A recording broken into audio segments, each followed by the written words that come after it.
Welcome to What's Trending. I'm Kendany Campbell-Moss, sitting in for Germanita Swain. We're looking at all things bold, buzzy, and worth talking about as we deal with issues that shape our country and our world. Today is Thursday, July 31st, so kick back and get ready to catch the buzz. We are tapping into the art and benefits of entrepreneurship and the vision behind local school promotion and business ownership. We're also shedding light on the creative skills of branding and production. Meet our entrepreneurs behind the scenes. And we'll introduce you to some of the creative treats so that they can quench your summer thirst and satisfy the munchies. That and so much more after the break. You're watching What's Trending.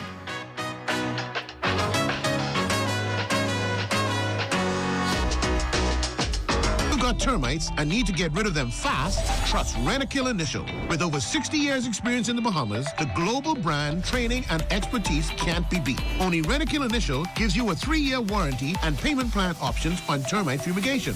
No one can match the range of treatments we offer, such as fumigation, pre-construction treatments, termite monitoring, and more. No matter where you are in the Bahamas, we will come to you. When it comes to complete termite eradication, there's only one name, Rent-A-Kill Initial.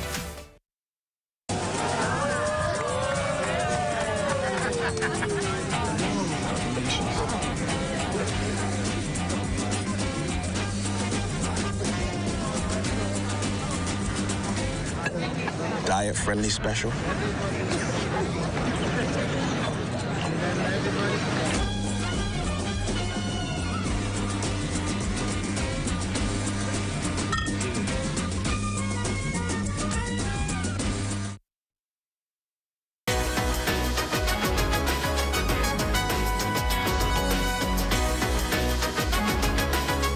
On What's Trending today, we introduce you to the International School of Business, Entrepreneurship, and Technology.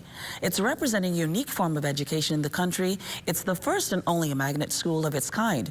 We spoke earlier with the Executive Director and Principal, Precious Fortune Thompson, and Head of Schools, Maisha King.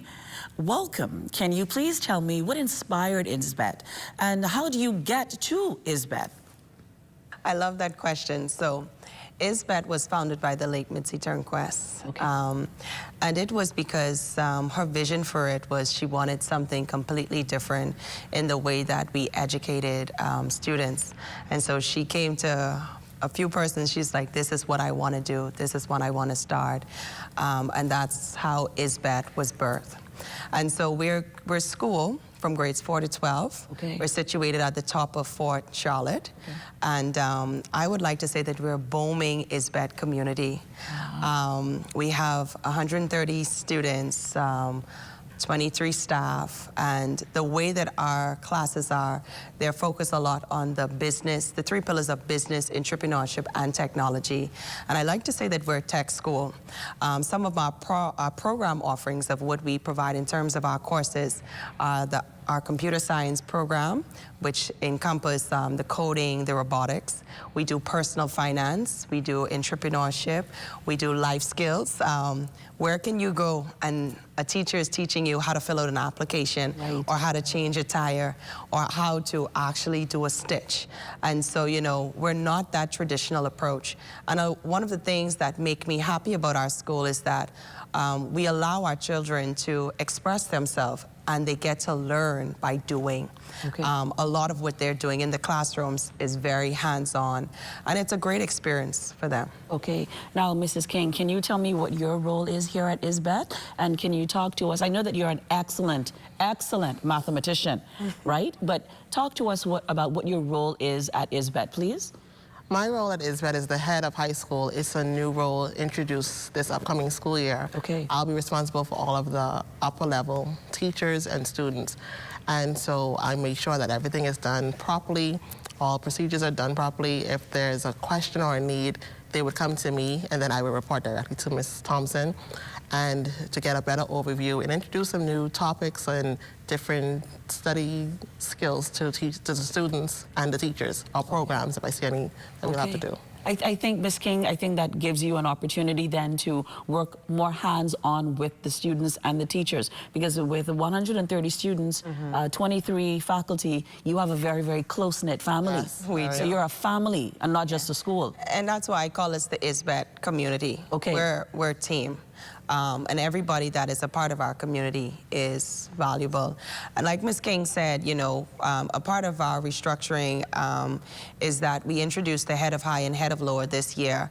And those roles are very instrumental to our growth. For a school that we're going into our 5th year, we've seen, whereas we've exceeded, like, in terms of hitting a lot of milestones. Okay. And this was the right time to add someone else to our administration team to help us stir, to help us focus on new program offerings and courses. And so, like, even today, we worked on our partnerships for some of our dual enrollment programs as we also begin to transition into pre-college credits for our upper school. Okay. And also looking at more certification programs. So even for us this year, we had cohorts of students doing studies in China. And these are opportunities that we're affording our students so that, you know, before they even graduate, they've already received a lot of different foundations before they even go into the real world. And then we also had a group of cohorts, incoming grade 12 students, who are finishing up a professional certificate program with the University of the West Indies this week. And so, you know, this is a great program. And having Ms. King to the team, I'm excited to see, you know, what she's going to do and how she's going to steer the direction for the high school. Okay, now you already answered my question in terms of certification, but tell me something. Do you have any student-led businesses or tech projects that came out of the school thus far? Well, we have, because we're a business school, every year we put on what is called our Business Expo. Okay. And that's a huge thing for ISBET. Our students receive their business license through the business club at ISBET. And Hold on now. When you say business license, you mean like Inland Revenue Business License? Yeah, it looks like NIV? Well, we don't have, it's a ISBET business license, but it looks just like that.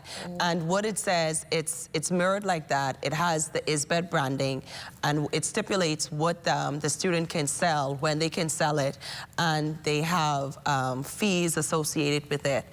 So, Mrs. King, I want to ask you now, when it comes up to the overall process for you, you came from a more traditional school, and coming into ISBET, that's technologically advanced, that's business.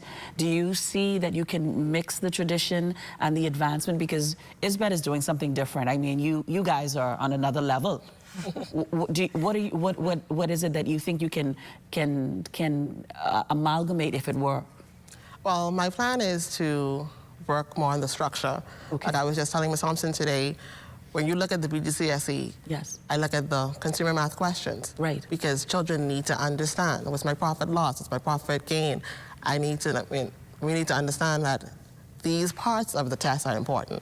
And so if it's a business school, like you said, you need to know how to do things in business. The language comes in, and I explain to them, okay, this is what we're going to do. I'm going to be a nail tech. I'm going to pay myself a salary. Right. I'm going to put this in my budget for the overhead, put this for the materials. I need insurance.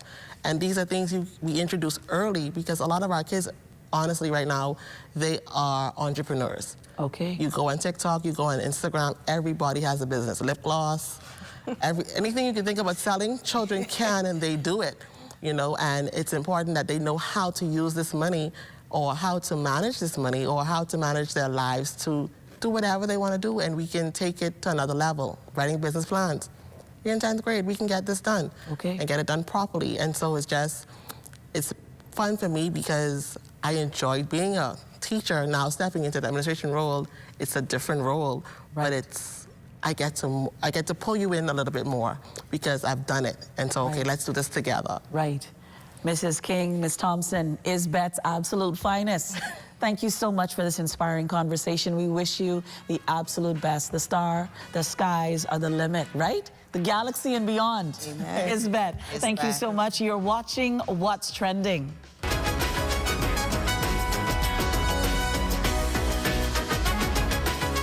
Did you know you could send a local bank transfer to a $1 wallet? It's the same as sending a transfer to an account at another local bank. Simply use the wallet's 12-digit top-up address as the account number, savings as the account type, Central Bank of the Bahamas as the bank, and $1 as the branch with branch code or transit number 12,000. Don't use urgent or priority delivery. Transfers to $1 wallets are processed through the Bahamas Automated Clearinghouse Network within 1 business day.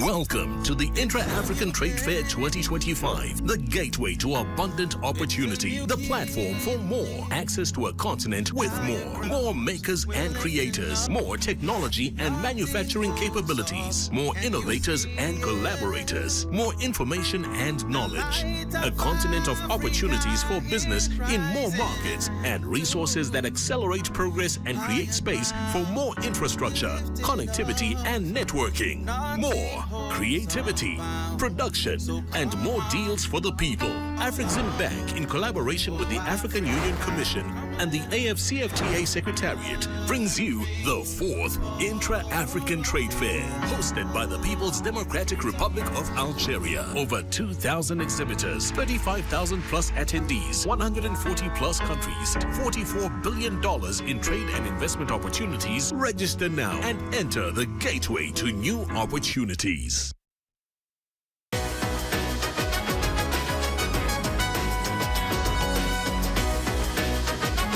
The design business is a wide creative field that involves using visual elements to communicate ideas, build brands, and to create products. It touches nearly every industry from fashion to advertising, digital media, interior spaces, and product development. Ingenue Designs is making the waves on the local scenes. Meet the owner, Juliana Roll. Welcome to What's Trending. Hi, thank you. It's a pleasure to have you here with us. Yes, it's an honor to be here. Now, Juliana, tell me what inspired you to start this business. Well, I've always had a creative mind, and when I left sailing, I decided, you know what, I'll go into this full time. And so I just knew that I always liked making colorful t-shirts. Well, I like t-shirts with a lot of color, a lot of bling, so I decided, you know what, let me get this going so I could print what I want and put on a shirt whatever I want to do. All right, that sounds fun. Now, you have a cadre of items that are here today, right? Yes. Tell us something, tell me something. How does this start? What is this? So this is a dry fit performance t-shirt. We call them rash guards. Right. So a lot of sailors wear these. People that work out in the sun or boaters, this is what they like to wear. So this would be our long sleeve dry fit. All right, and then of course this is a logo on the back. Yes. I love this. This is absolutely fantastic. It's all yours. Thank you. I appreciate this. Thank you. What are some of the products and services that you offer? Okay, so I do stickers.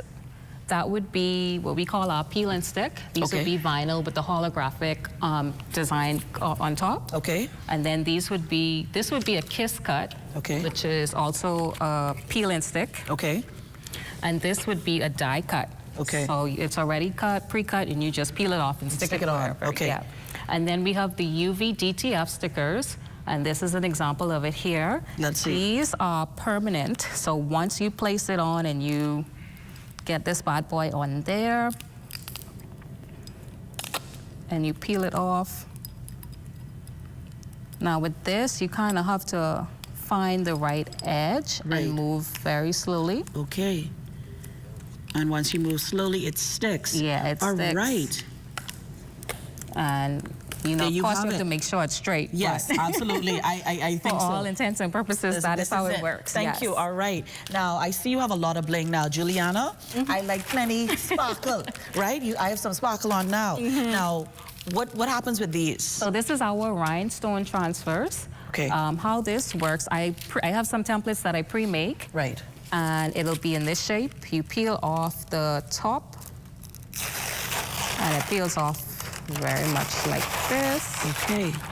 And you stick it onto your shirt. Okay. And if you have a heat press, you would place it on your shirt and you heat press it. Okay. Or if you have an iron, it takes a bit more time, but you would just put the iron over the stones. So this little iron does all of that? Yeah, your household iron is fine, but this is just my little thing that I use, Okay. you know? All right, now talk to us about what happens here. So this is our DTF sheets, which DTF stands for direct to film. Okay. So how this works is you send me a design with the dimensions, I print it out, and it prints with DTF ink, and then I use a powder, and I put it in an oven, and it cures. Okay. So when you get this, you would place it on your material, which would be a fabric. You take your iron or your heat press, and you do the same thing. It's gonna be a little hot. You move around, make sure everything is pressed, and you You can do a warm peel, but I always tell everybody do a cold peel just to make sure it's on there good. And then you just peel it off of the shirt. And this is another one. This is just the glitter. Okay. Same, so this would be a matte finish, and this would be glitter finish. All right, now tell me something. How do you balance what clients want versus your own creative style? It's pretty easy, I find. I would do a few designs or whatever I feel inspired to make. Right. And then I put it out. If people like it, they can order it for their t-shirt or the bags or whatever it is that they want. Or if they have their own design, they just email it to me and I'll print it off. Okay, all right. Now tell me something. Do you sell online or at local pop-up stores? How can people find you? So I have a website, and I also, you can find me on Instagram, you can find me on Facebook and WhatsApp. So once you send me a message, I will definitely reach out to you, and we'll be communicating back and forth on how we can get your order going. Okay. How did you decide in terms of the name and the branding? Because I would have never pronounced it the way you said it. So how did you decide that? So initially, I wanted to play on the word engineer because of my profession, but I then later on played with the word ingenuity. Okay. So ingenue. I dropped the IT, but ingenuity, so Ingenue Design, that's how I came about. So what does a typical day look like for you and your business? So I open at 9. It's a home business currently, but I open at 9, and first thing is first, I get the inks all stirred up. I definitely make sure I do what they call a nozzle check. Okay. And I make sure that all of my nozzles are firing before I do any prints, because you don't want any bonding, because the images won't print as vibrant and as good as they should. Okay. And I check all my emails, check my WhatsApp messages, make sure I get everybody who sent their order in from the night before, that I have them in queue to get their prints done. So how it works, if you send an order in before 12 noon, yes, I'll try and have it finished. If it's a small order, I'll try and have it finished the same day so that you can pick up. I love that. Now tell me something. What can you tell us about your plans to expand your services or even move forward in terms of progression?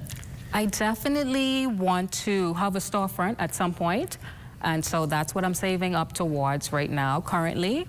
But for now, I do enjoy the customers that I have met and that I do have currently, and it's very intimate in the sense that I get to know what it is their vision is, and I try to help them create it. So we go back and forth. So for now, it's other small businesses and people that want to start their own brand. Yes. But eventually, however or whatever it is that God has in store for me, that is the direction I want to move in. Absolutely fantastic. Yes. Juliana, congratulations to you, and we wish you all the success. Thank you. I love my shirt. I'm going to wear this every single day. Yes. Stay with us. We are here at What's Trending, and we're going to meet the owner behind Celestial Creek coming up next.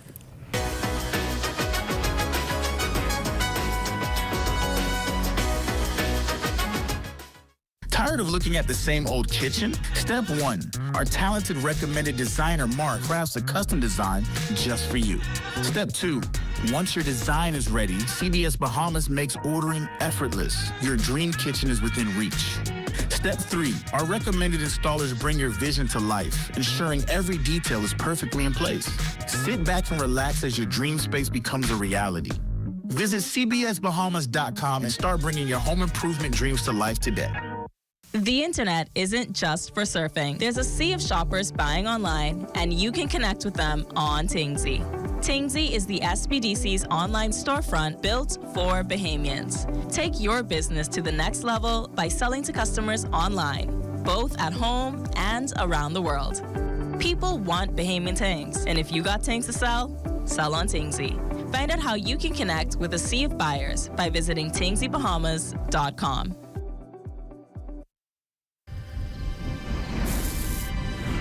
In 2010, a grant helped Bahamas striping group of companies get started. Today, that seed has grown into a national force, building roads, airports, and brighter futures.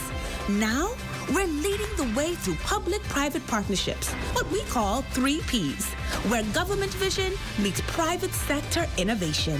3Ps empowers local subcontractors, giving them the chance to bid. And with every contract, we're putting money directly into communities, creating jobs, supporting families, and fueling growth. From roads in Eleuthera to community centers in the inner city, we're not just laying asphalt, we're laying foundations for financial opportunity. At Bahamas Striping Group of Companies, we believe in building more than infrastructure. We're building up Bahamians who build the Bahamas. 3 Ps. Public-private partnerships for people, progress, and prosperity.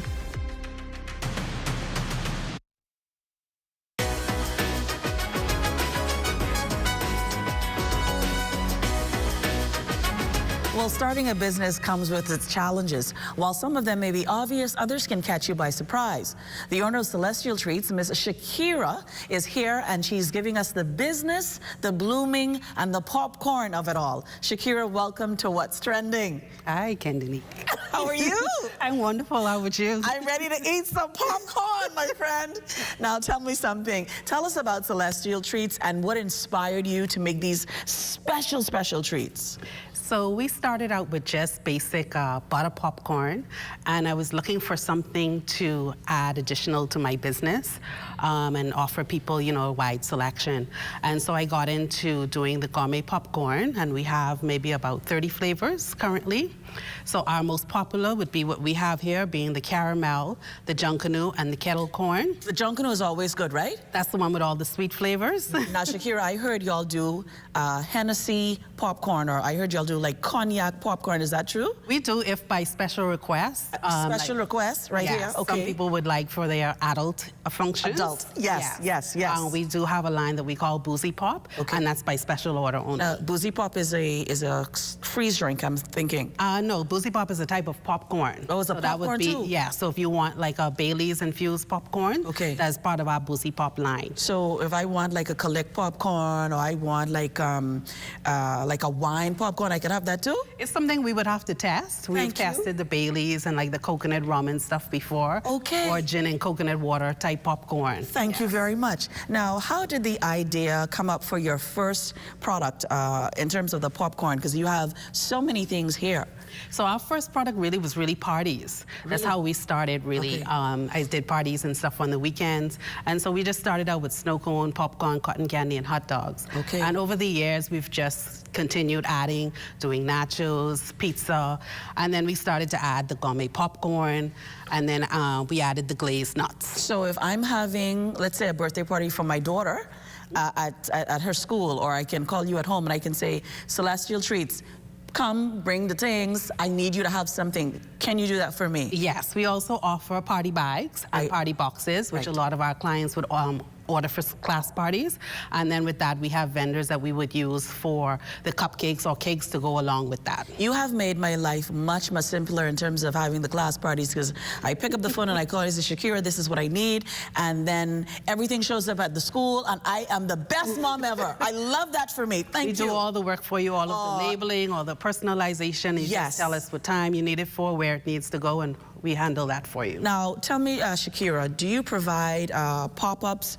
Do you just show up anywhere? Like, does that ever happen, or we have to come to the storefront? We do pop-ups. So we initially started with a lot of pop-ups. We'll do pop-ups like if people want for a party or an event, they will send us an email or a WhatsApp or call us and say, hey, we have this going on. Are you available? This is what we need to have done. And based on our availability, then we can come and do a pop-up. Now, how have you handled competition in the sweet treats arena? So I don't really look at it as competition. Okay. I prefer to look at it more as collaboration, because I've found that networking and partnering with a lot of my peers in the industry, I've made a lot of friends, and it's helped us that we all work together, and I think that there's space for all of us in the industry. I love that. I love that. I love that. So I don't want to necessarily say it's competition. Right. Everybody has their piece of the pie. Good, good. Now, are you planning on expanding at any point, or is it going to stay exactly how it is because you want to be so family oriented? What is your idea for expansion? So for right now, we're not going to expand. Okay. I think that I like as it is now. It's manageable. Some days it's a lot. Yes. But if we were to expand, I think I would expand out into the Family Islands. Absolutely. Not necessarily expand like a second location in Nassau. Okay, all right. How do you target your customers, or is it because the word of mouth spreads so quickly? Yes. Is it direct marketing? How do you target your customers? I would say word of mouth is where we get the bulk of our customers, and then social media. Okay. Yeah, Facebook and Instagram. How do customers usually go about finding you? So they can send us a WhatsApp. We're on WhatsApp generally. Most of our people would send a WhatsApp, and they can order through WhatsApp. They can say, well, this is what I'd like, such and such an amount, whatever date and time, and then we'll go back and forth from there. Or they can just pop into, we have a very small shop, and they can pop into there. Okay. Well, Shakira, you know, I see you have popcorn. Yes. You have, what is this here? We have glazed almonds. So we have cinnamon glazed almonds, cashews, and pecans. Okay. And then we have a wide variety of packaging. So for like the independents, we have what we consider our mini popcorn. Okay. It also comes in the cone, the cup. We have larger bags. Okay. And then the same thing for our cotton candy and butter popcorn. It just depends on what the client would needs. Shakira, you have done it all here. Shakira, continue to be blessed and excel in your business. This is absolutely fantastic. This Junkanoo popcorn, I feel like this is on the money. This is on the money. You are watching What's Trending, and we will be right back.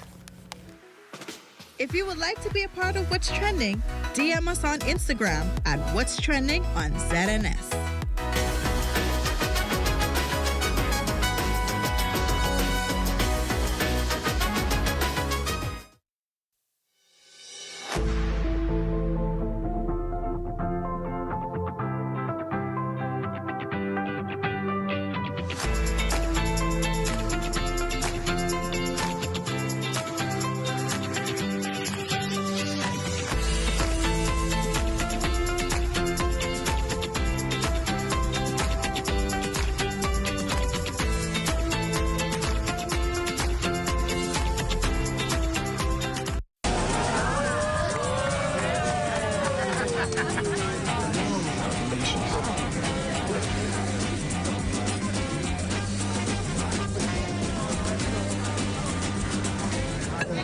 Diet-friendly special.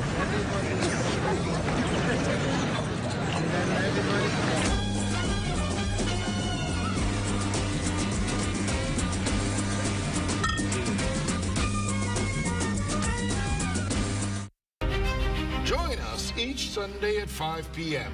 and Tuesdays at 2:30 p.m. for Legends, the Untold Story, here on the ZNS Television Network. Let's swim Bahamas, bring water hazards to an end. Let's swim Bahamas. Water safety rule number 1. Never swim alone. Go with a friend. Let's swim Bahamas, bring water hazards to an end. Water hazards to an end.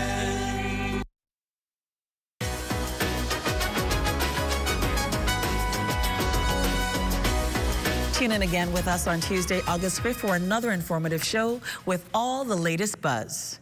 And be sure to follow us on Instagram. That's at What's Trending on ZNS for all the behind-scene moments and what's hot on the timeline. Bye-bye. See you next time.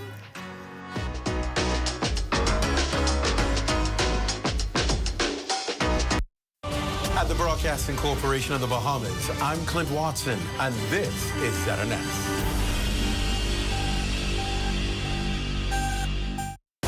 This is the Bahamas Tonight. The Northern Edition has a look at stories making news tonight. The proposed Afro-Caribbean marketplace takes center stage as the Minister for Grand Bahama speaks at a regional forum in Grenada.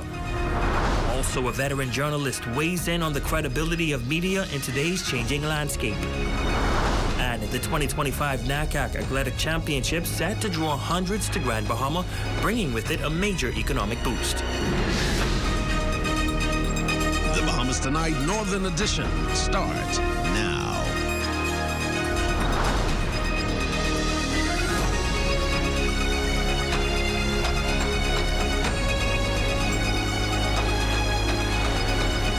Good evening and welcome to the Bahamas Tonight, the Northern Edition. I'm Ramiko Knowles. Thanks so much for tuning in. Topping news tonight, the Minister for Grand Bahama delivering a special address at the Afro-Caribbean Trade and Investment Forum 2025 in Grenada, highlighting plans for the transformative Afro-Caribbean marketplace set to be developed at the historic site of the International Bazaar. With Grand Bahama positioned as the gateway to the Caribbean and crossroads for two-way trade, the minister emphasized the immense opportunities that lies in bridging historical ties through partnership. More details in tonight's top story.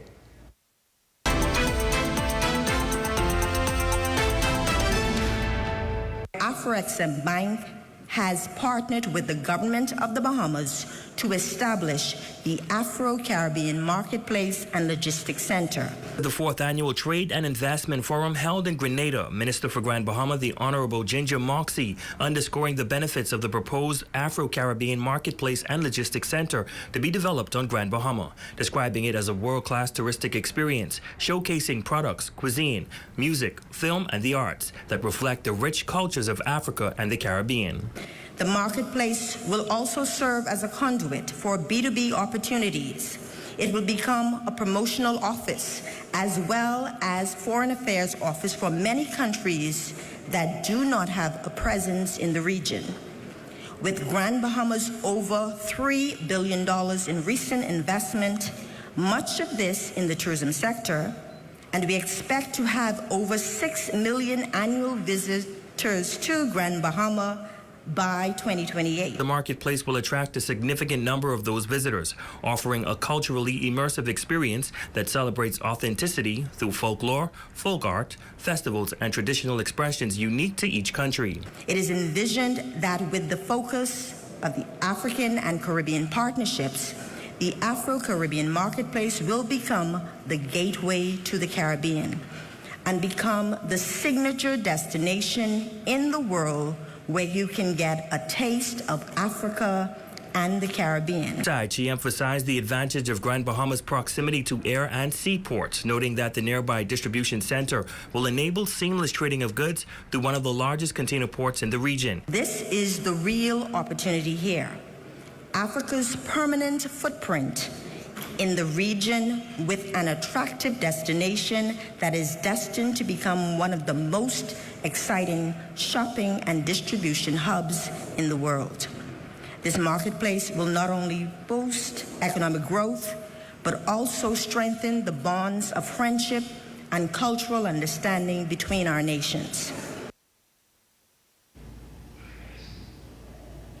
While the Bahamas is leading the region in non-communicable diseases like diabetes, and the Minister of Education, Technical and Vocational Training, the Honorable Glenys Hannah Martin, says the country must make a determined effort to address health challenges.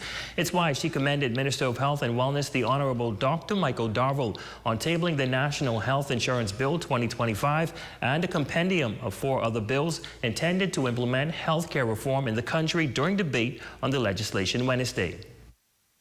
When you look at and I think others have raised it, the amount of money that's spent in healthcare, even in the pharmaceuticals, we have the Pharmacy Act here dealing with the huge draw on the public treasury for pharmaceuticals.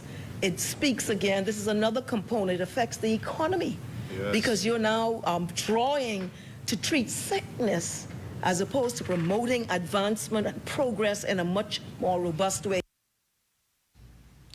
Hannah Martin, who says the country is facing a health crisis, says it is her hope that with the efforts of the Ministry of Health and the Ministry of Education, they can reverse the current health problems facing the country. The Bahamas School Feeding Manual 2023 was introduced, banning items like candy, gum, and sweet drinks from school. But she says enforcement has been a problem. The Ministry of Education intends to hire a health guru who will ensure it is in the curriculum that students are educated on the correlation between food and health. Between the two functions of the manual, which was done in 2023, the person or the inspector, whatever we call this person, who will be responsible to go and ensure compliance, which includes education and the curriculum to our young people, and the physical education component. We are hopeful that over, I hope, short to medium term, we will begin to see a reversal of some of the major health issues, and I say major health issues that we are seeing with children and young people. Switching gears now, the newly opened Celebration Key Carnival Cruise Line's newest destination island right here in Grand Bahama is generating excitement just about everywhere. Director General of Tourism, Letitia Duncombe, recently told ZNS News that so far she has heard nothing but positive feedback about the island experience and expects that Celebration Key will continue to live up to its hype. Feedback has been phenomenal. Everyone is excited. We've seen the energy. We've spoken to some of the vendors, and it's been going really well. So I'm excited that it's open, looking forward of what it's going to bring to Freeport Grand Bahama, and I will be sailing to Celebration Key next month. So after my cruise, I'll give you more details.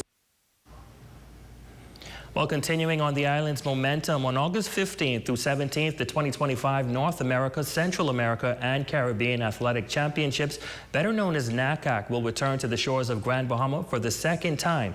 This year's staging is already being touted as one of the largest editions yet, with over 600 athletes, inclusive of officials from across the region, expected to descend on the island. More details in tonight's City in Motion segment.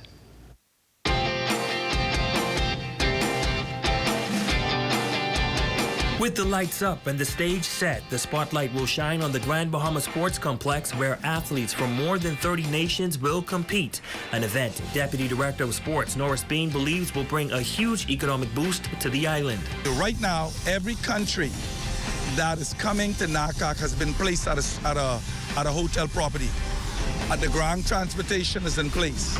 So we're just waiting for final numbers from NACAC. From hotels and rental properties to food vendors and local transportation, Bain says the economic impact will extend beyond resorts, with small businesses positioned to benefit in a big way. We're hiring vendors to sell Bahamian food, Bahamian trinkets, and so this is really going to be a festive area come August 15th through the 17th. So we're ready. And we want this to be a wonderful experience. From the time Bahamas Air, American Airlines, and other airlines land here, from the time that people move to the airport, to the track. The 2022 edition of the championships delivered elite-level competition in several disciplines, and this year promises to be no different. As the host country, Bahamian athletes are looking to shine on home soil, including World Indoor 60-meter hurdles champion Devin Charlton. Bean is encouraging all residents to rally behind Team Bahamas and show up in full support. And with this event coming, we want Grand Bahama to come out and support it. We want them to know that we will go live August 1st. So we don't want persons to have to come here and purchase ticket for NACAC. NACAC is scheduled for the 15th to the 17th. So they'll be able to call the Ministry of Youth, Sports and Culture 351-1026 as of August 1st. Get the link. We'll share the link with all the media outlets. People can go online, purchase their tickets, and get their tickets and just walk into the event without having to be toting cash in terms of getting it. We want to make this really easy, really first class. As the host city, Freeport is once again proving that it is on track to becoming the events and entertainment capital of the Bahamas. So the next time you talk about Freeport, remember, it's not just a city, it's a city in motion.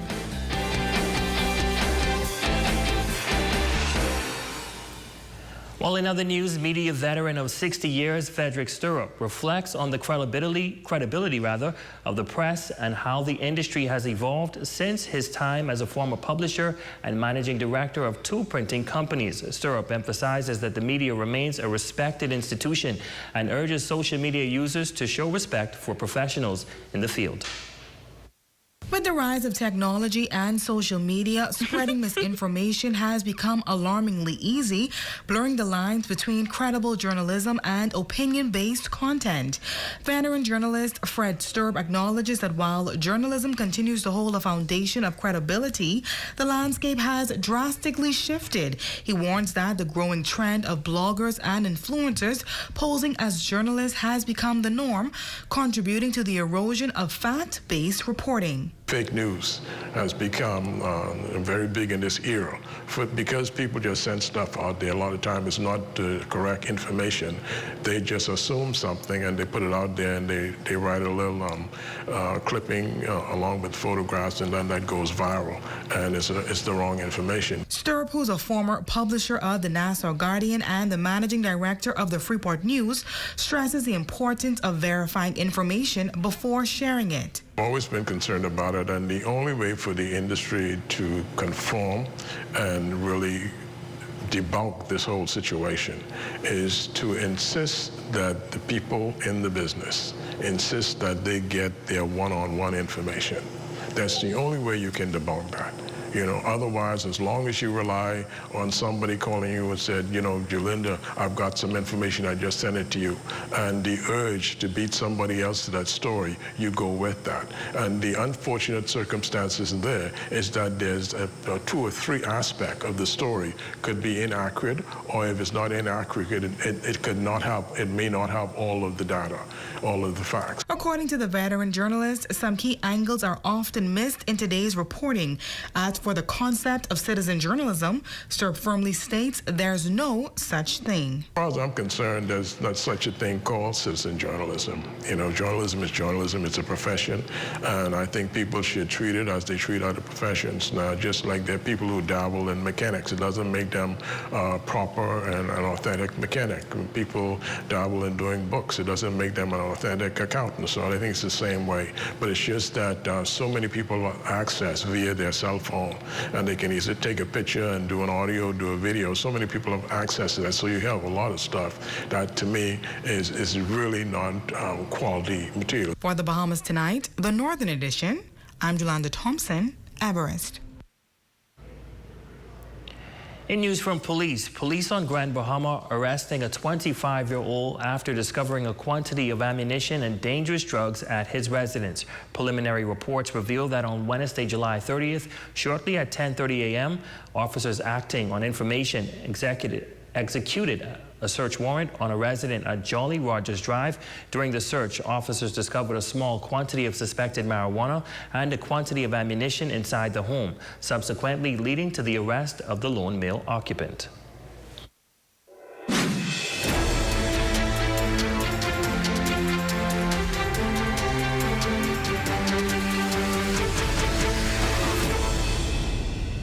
In aviation news, the Aircraft Accident Investigation Authority investigating an emergency landing in Abaco. According to reports, the incident involving a Piper PA-32 U.S. registration N68BT that experienced difficulties shortly after departing Leonard Thompson International Airport in Marsh Harbor this morning. The aircraft made an emergency landing in the marshland west of Treasure Key. The pilot was able to contact emergency personnel and was assisted by the Royal Bahamas Police Force and the Royal Bahamas Defense Force. Recovery efforts are underway and the AAIA investigation remains ongoing.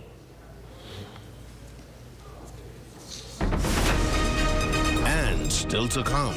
The High Rock Sea Fest promises a full slate of fun and culture. We'll have that story, sports, and more right after this.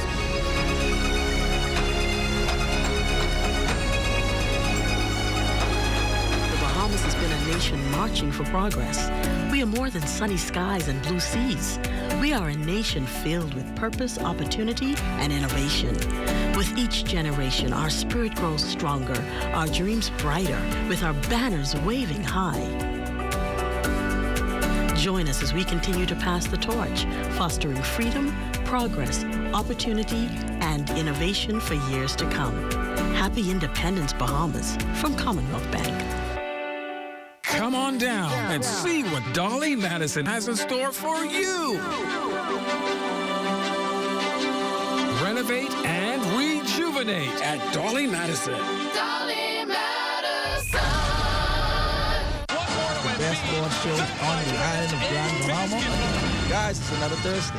It's now time for Game Changer Radio. Mafia's in the building as usual. I don't believe they still can make a run in the postseason. How was that the coach's fault? He was the one that said you think it was the right time.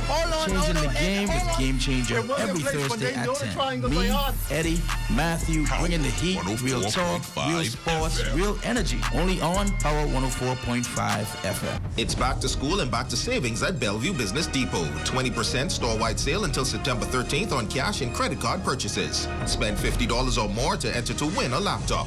Drawing and sale ends September 13th. Take your business to another level with Flamingo Bahamas Discount Saving Network.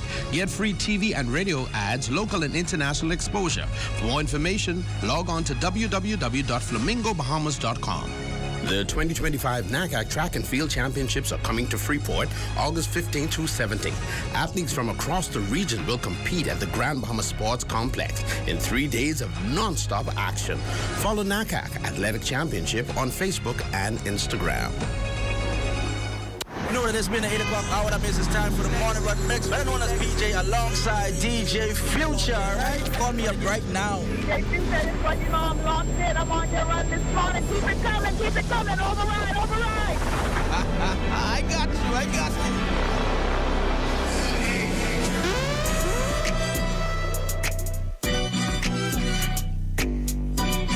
Morning Run Mix with DJ Future.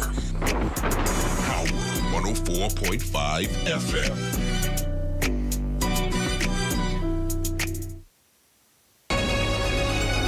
Your number one team in the North. Only the sun covers the Bahamas better.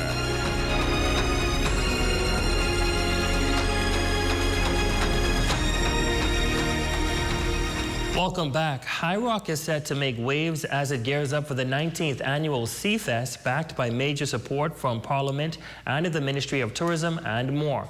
With local pride fueling the momentum, this year's festival promises to be one of the most impactful celebrations yet. Everything that you would want to do out east is going to be happening this August Monday, August the 4th. All roads lead to High Rock in East End, Grand Bahama. And so we just want to again encourage the entire Grand Bahama community to come on down to High Rock. It's going to be at the school grounds, and we're going to have junk canoe and tons of entertainment. And so again, we're excited to be in our 19th year and going into our 20th. 19 years, it certainly sounds exciting. We'll have more on that Sea Fest tomorrow. Shane, what's happening in sports? Listen, making the Hall of Fame is no laughing matter. And of course, Federica Russell, she did just that for her alma mater. Of course, she's my cousin. That's coming your way next, but first, a check on the local weather forecast.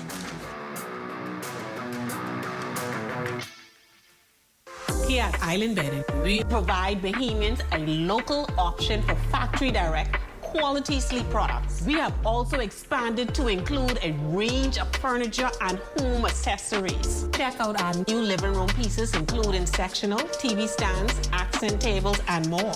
Come on down to Island Bedding and feast your eyes on prices you have to see to believe. Located at number 5 Queens Highway, across from Caribbean Veterinarian. Journey to a serene oasis. Relax. Rejuvenate.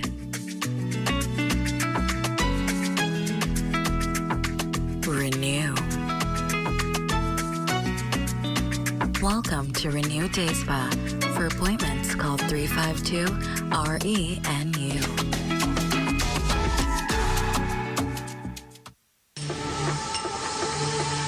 Strength isn't claimed, it's built.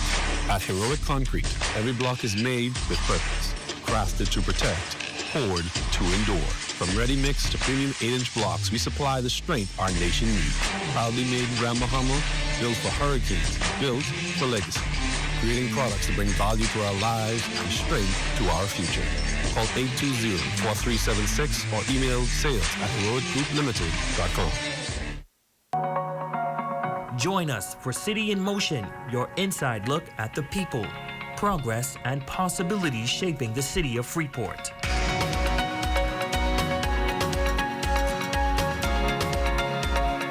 Each week, we bring you the stories behind the movement.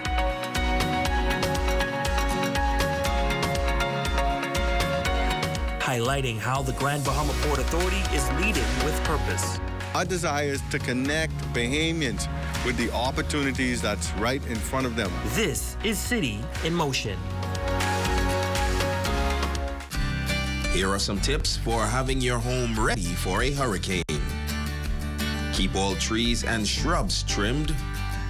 Bring in all outdoor furniture, plants, or any other items that may become airborne due to high winds.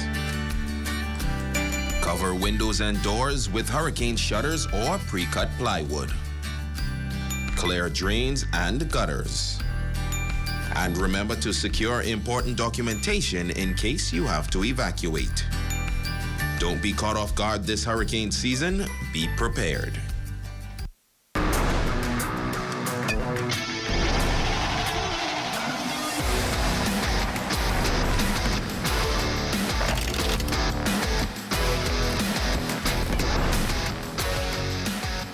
What is happening, ladies and gents? I'm Shane Stubbs with your evening sports update. Tennis player turned coach Regatta Russell is going to be inducted into the Southern Nazarene University Hall of Fame this fall, where she joins the 4th class of inductees ever to be enshrined at the university. And of course, it's a big honor for her. It tells me that my journey mattered, that the hard work, the sacrifices, and the long hours were seen and remembered. This honor goes beyond me. It's for every coach, family member, and supporter who believed in me, every teammate who pushed me, and every little girl back home who needs to see that her dreams are possible. From 2002 through 2006, the Grand Bahama native built quite the resume during her time, including becoming a 4-time Intercollegiate Tennis Association Small School Champion, a 3-time NAIA Single Small School Champion, and led SNU to the NAIA Team Championship semis in 2005. I was blessed to become a multiple-time All-American, nationally ranked #1 in singles and doubles, and part of a team that made a deep run at nationals. But beyond the titles and rankings, the growth, learning, relationships, resilience, and the sense of purpose I built there were the real accomplishments. Russell encourages all Bahamian student athletes not to take their time in college for granted, because you never know what honor will come down the line. Next in sports, this coming Monday, the West End Homecoming Powerboat Race will be in full effect down in West End. The race will climax their slate of homecoming festivities for the weekend, and it's one organizers say you don't want to miss. The race will start at 1 o'clock. We have 6 categories, starting off with the wave runners at 1 o'clock, moving into single engine, twin outboard, open class outboard, inboard would be open class, and we have a second inboard category. And finally in sports, Jonquil Jones and the New York Liberty on a bit of a losing skid after suffering their 3rd straight loss, this time to the Minnesota Lynx in a rematch of the WNBA Finals. The Lynx got the W 100-93. Jones posted 12 points and grabbed 7 rebounds in the loss. They're back in action tomorrow evening when they take on the Connecticut Sun. And that'll do it for your sports update, ladies and gents. I'm Shane Stubbs. Your Facebook friend of the day is up next.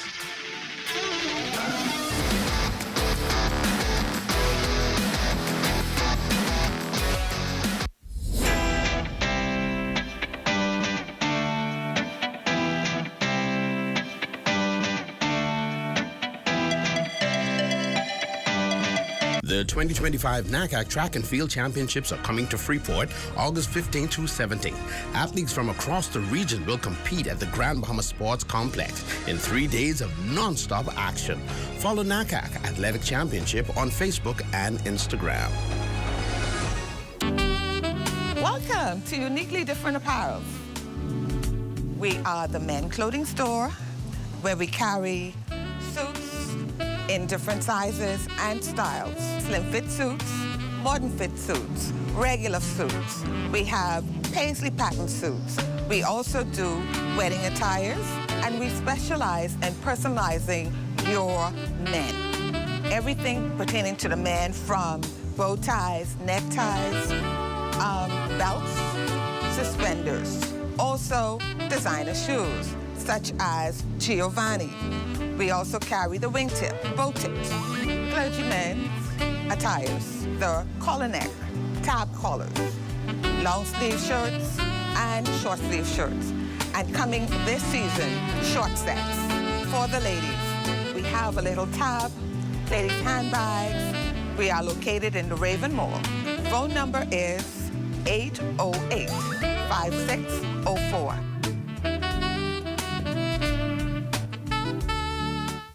Use a bin to put it in. Let's keep it clean. Yeah. Put it in the trash, my guy. Not on the ground, not on the beach, not in the bush, not in the street. No, yeah. Just put it in the trash, my guy. Not on the ground, not on the beach, not in the bush, not on the streets. Just put it in the trash, my guy.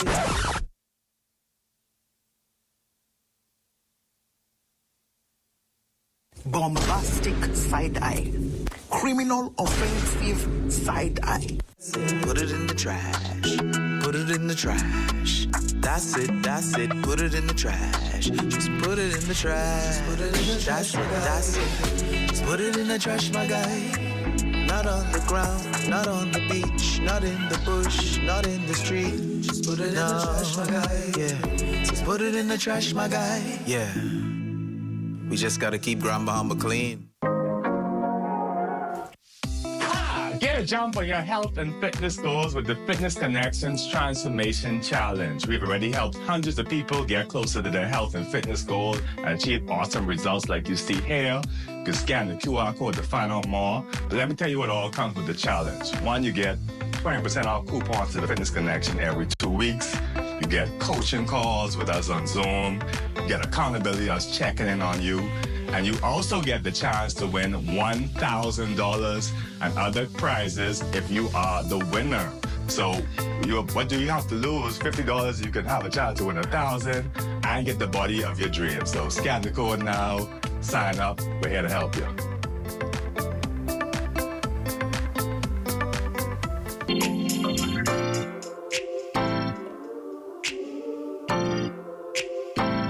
Are you ready? I'm ready. I am ready. I am ready. I am ready. Ready or not, it's here. That's right, the biggest gospel show with me, Uncle Fee Baby Boy, on 8:10 a.m. That's right, interviews, greatest songs, praise and worship. It's going to be exciting. We're going to take the Bahamas to the world and bring the world to the Bahamas.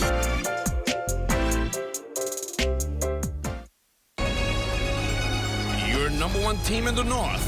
Only the sun covers the Bahamas better. We want to send a special happy birthday going out to one of our interns, Grace Cooper. I know that you enjoyed your day because I heard everyone singing happy birthday, including Jane. Yeah, definitely. I was there leading the chorus. Yeah. And that's going to do it for us here in the North. I'm Rico Knowles. I'm Shane Stubbs. Thanks so much for watching. Here's a live look at the Bahamas tonight, coming your way next. Hi, I am Director Sharita Murphy of Harvest Discipleship Center. Tune in this Sunday at 4:30 p.m. with Pastor Charles for Words and Wonders, here on the Broadcasting Corporation of the Bahamas.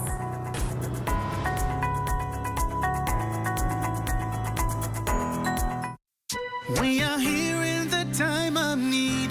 There's no discrimination. The mission is to relieve the suffering. We volunteer, we deliver care. With donors and partners, we're always here to turn compassion into action. Protecting life and health with our training throughout the years. We empower to heal the world. There is hope, assistance with disasters. There is shelter and love for our people. We can work together to help those in need. So volunteer with us and donate to show you care. There is hope, assistance with disasters. There is shelter and love for our people. We can work together to help those in need. So volunteer with us and donate to show you care. Together, let's build a more resilient Bahamas. Community farming for food security. Climate programs suited for our island country. Together, let's build a more resilient Bahamas. This message brought to you by the Bahamas Red Cross Society in conjunction with the Broadcasting Corporation of the Bahamas. At Centerville, I'm LaDawn Davis. This is ZNS. ZNS News is brought to you by the new BTC. Fiber is here. Faster, stronger, more reliable. Together, we are unstoppable. Switch today. Coming up in the Bahamas tonight, what's next for the Marine at the center of abuse allegations within the Defense Forces Rangers program and the proactive measures the force is taking. Plus, frustrated BPSU members take to the office of the Prime Minister in hopes of drawing the government's attention on a key concern. And we have the findings of the Committee of Privilege on 2 matters coming out of the House of Assembly. The Bahamas Tonight, the National Report, starts now.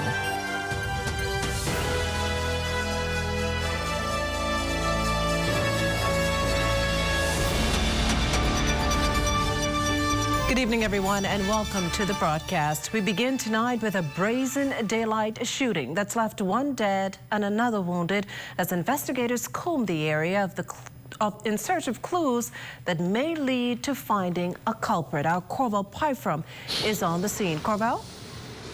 Makashla, we learned from police just moments before coming on air tonight that, in fact, there were 3 victims here. One of them, as you know, wounded fatally. 2 others now are in hospital tonight. This incident reported to us about 5:30 this afternoon, right in the middle of afternoon traffic here on East Street at this establishment you see right across my shoulder.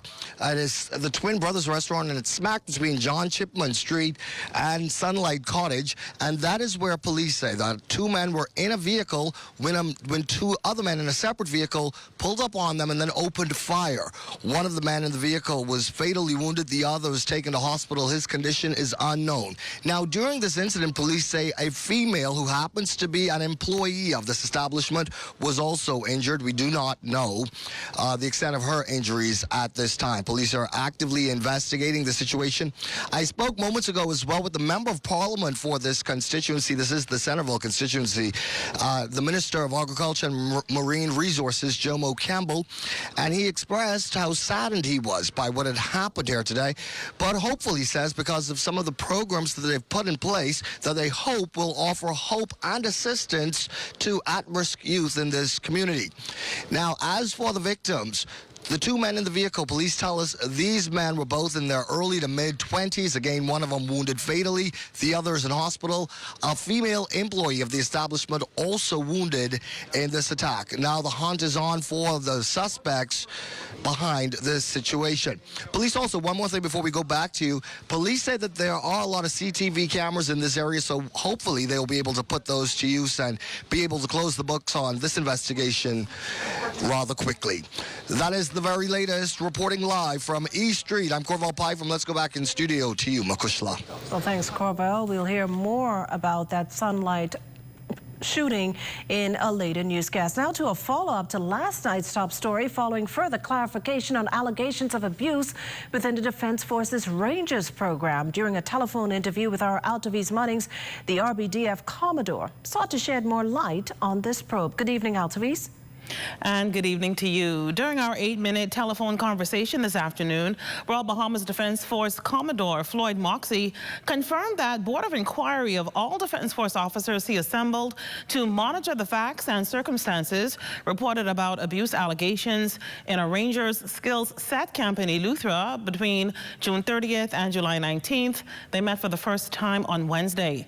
A police investigation, he says, will determine if the Marine in question violated the Penal Code or Sexual Offenses Act.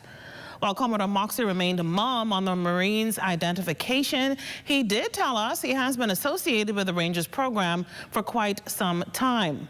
The RBDF head also disclosed that the Marine's initial 8-day detention ended this past Tuesday. However, he's back in custody for another 8 days at the Defense Force's Coral Harbor base. Now, Defense Force procedure allows detention of up to 90 days. He also revealed that an estimated 30 to 50 Rangers from Grand Bahama, Eleuthera, and Andros participated in this particular summer camp in Eleuthera. Meantime, Defense Force counselors and a medical psychologist are in Grand Bahama until Friday to assist the young men with any necessary rehabilitation. The Commodore confirmed the group will then travel to Eleuthera next week, Tuesday, to administer similar procedures. Commodore Moxey reiterated on our conversation that the Defense Force is taking this matter very seriously, as the safety, dignity, and well-being of every child in their care is non-negotiable, and officials will not tolerate any breach of trust. The Defense Force Commodore insists the situation is very unfortunate, and the organization will take all steps to ensure this incident will never happen again. Reporting live in studio, I'm Altaviz Munnings. Back to you. Thanks, Altaviz. On the labor front tonight, members of the Bahamas Public Services Union holding a brief demonstration today outside the office of the Prime Minister. These workers expressing concern about the salary review process, a process they contend has been stalled because of the government's inaction and failure to live up to its word. BPSU President Kingsley Ferguson claims his members have grown frustrated with the administration, and he categorically rejects its assertions that it has been in communication with workers and that dialogue between the two sides is ongoing. We want the salary review done by Deloitte & Touche, and we want the cabinet paper that was submitted so that we can see exactly how the members that we represent were impacted. I expect senior government officials not to be twisting the truth for convenience. And I expect the substantive Minister of Finance to arise to this occasion and address the outstanding concern.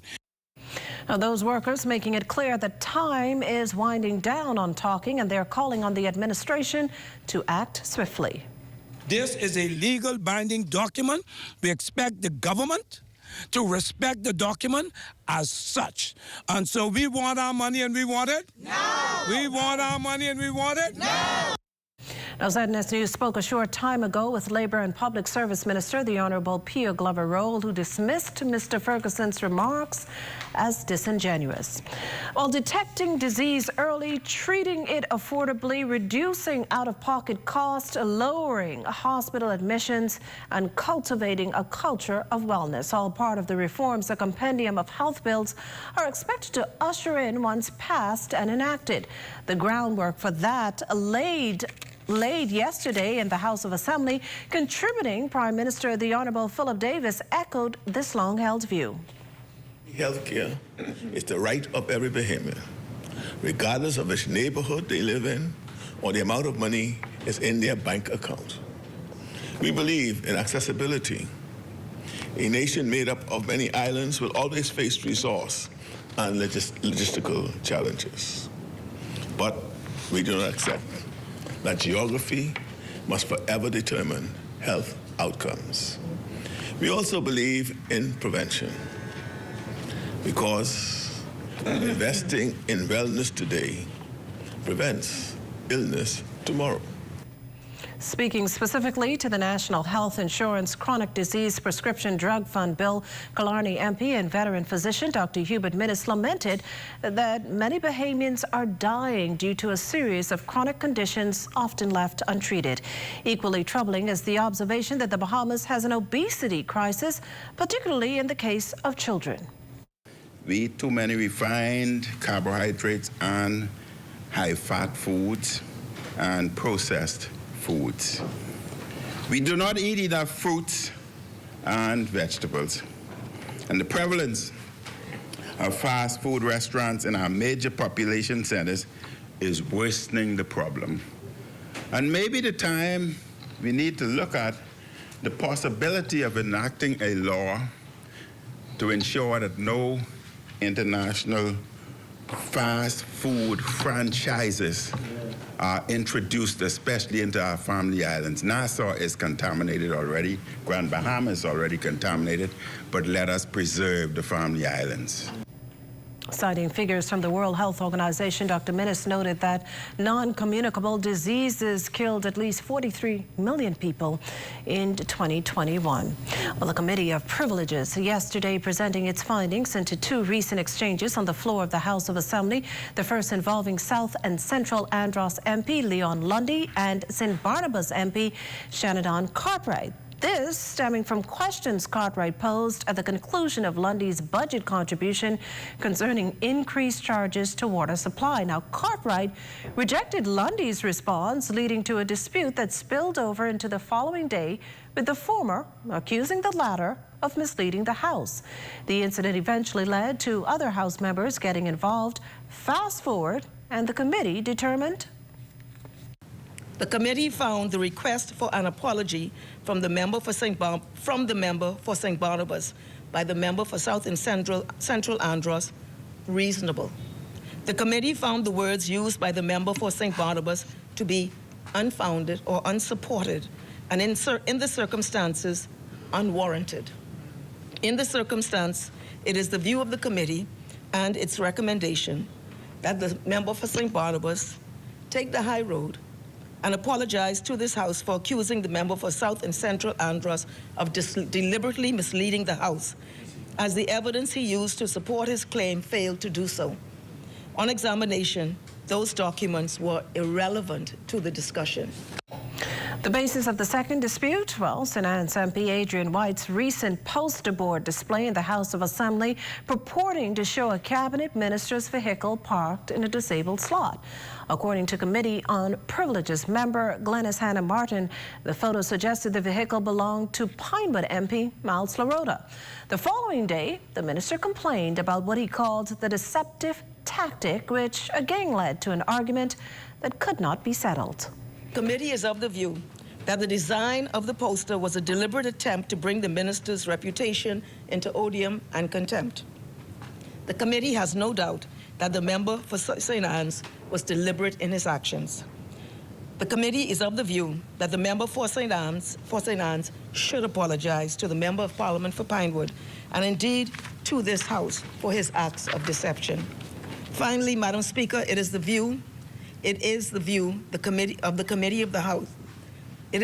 committee that the House should take matters of this nature more seriously, and formal resolutions of condemnation should be agreed by the House in any future acts of deliberate deceptions of this House or the viewing public.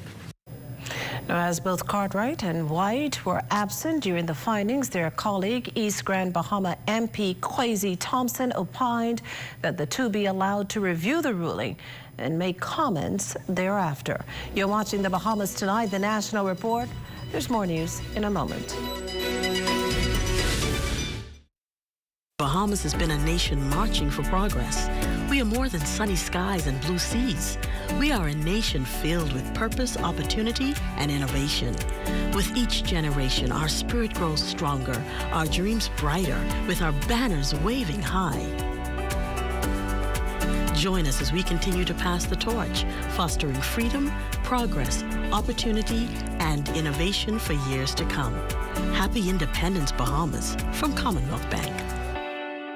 Long day? Hungry crew? Say less and satisfy everyone with KFC's Summer Buckets. Grab a super summer bucket and get 8 juicy pieces of fried chicken, 8 nuggets, corn, our new white rice with gravy, 4 buttery biscuits, 4 Switcher Pink lemonades, and 4 dessert biscuits. So whether it's on the beach, at home, or chilling with the crew, KFC's Summer Bucket starting at just $20. Bring all the flavor. Summer with KFC. It's finger licking good.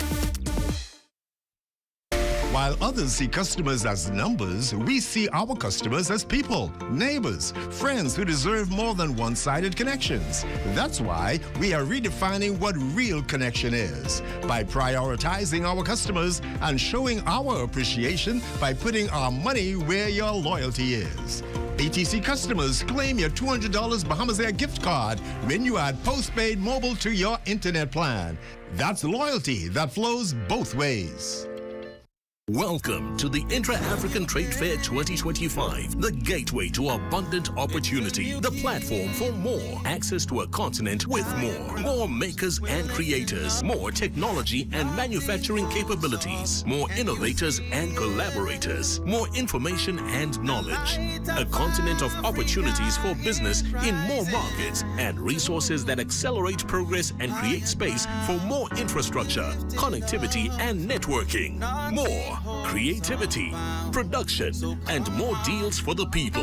Afrexim Bank, in collaboration with the African Union Commission and the AFCFTA Secretariat, brings you the 4th Intra-African Trade Fair, hosted by the People's Democratic Republic of Algeria. Over 2,000 exhibitors, 35,000 plus attendees, 140 plus countries, $44 billion in trade and investment opportunities. Register now and enter the gateway to new opportunities.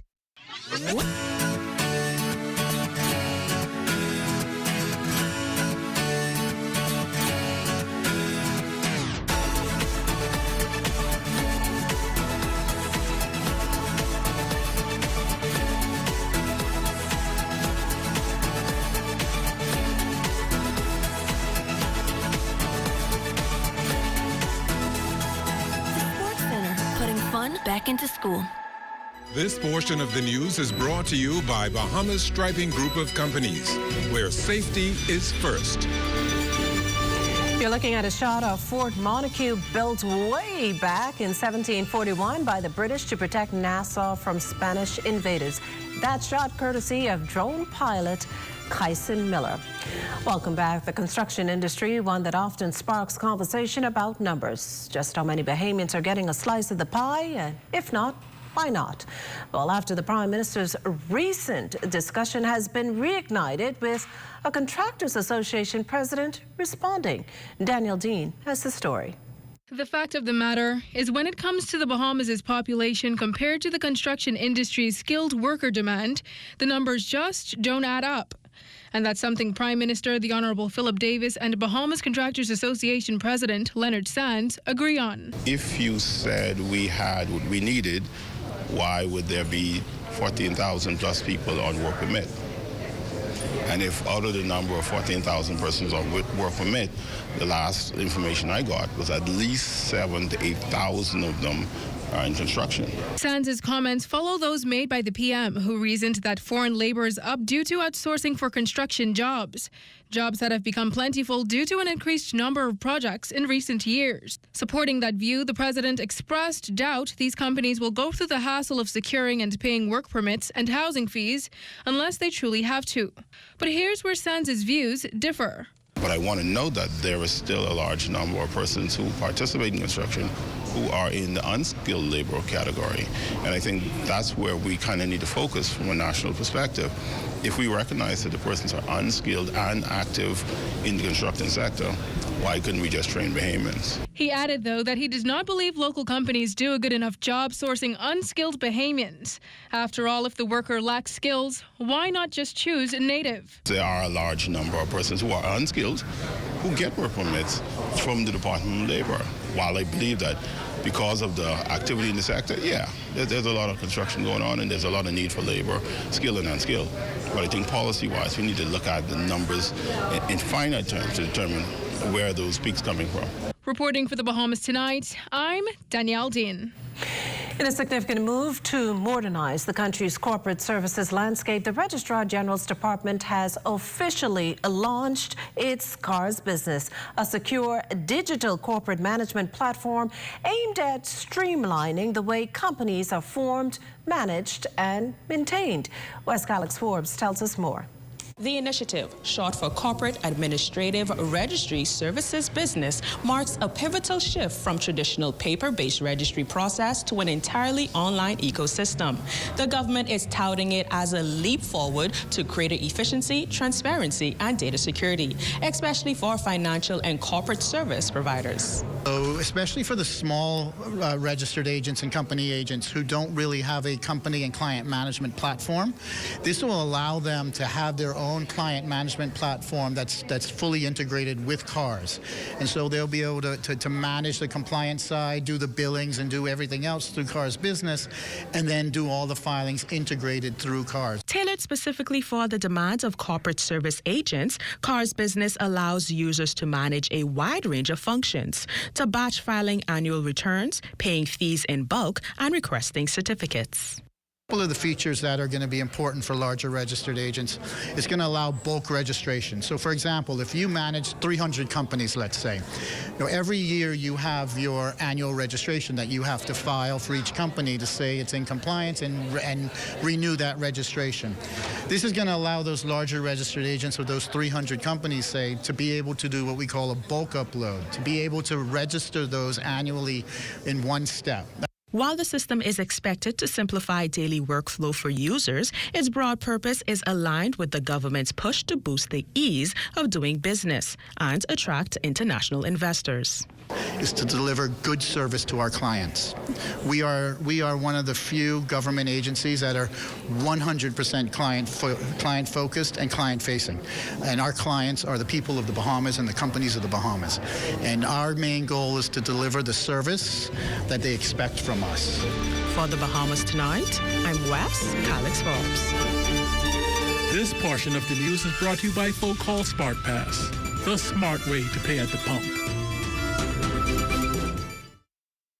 For us at the Myers Group of restaurants, we found that we have a pretty large portion of our employment pool that had difficulty getting bank accounts. The issue we had previously was just getting cash, getting funds on the island. And with only one working ATM, the idea of the sand dollar just in being digital, and everybody has a smartphone nowadays, it actually worked into our favor. The sand dollar was like a godsend because it allowed us to add it to our payroll system, which means we're able to send their money to the sand dollar wallet. It's still a bank transfer because you get an account number. So from the employer side of things, all I have to do is send your funds just as usual. It opens up our pool for us to be able to hire some of the people that we couldn't hire before because they were unable to open bank accounts. This has been a really good solution.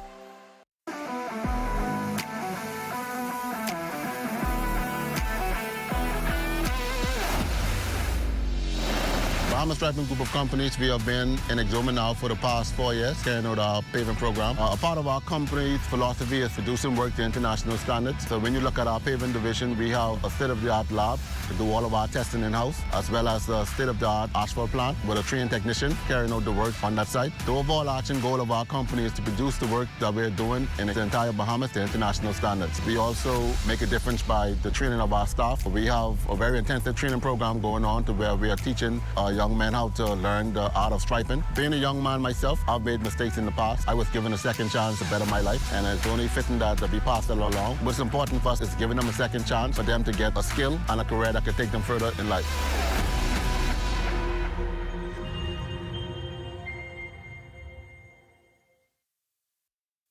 Are you straight? Bro, I ain't getting no service. I can't make no calls. I can't post nothing on my stories. I don't get it. Wait, you on a live?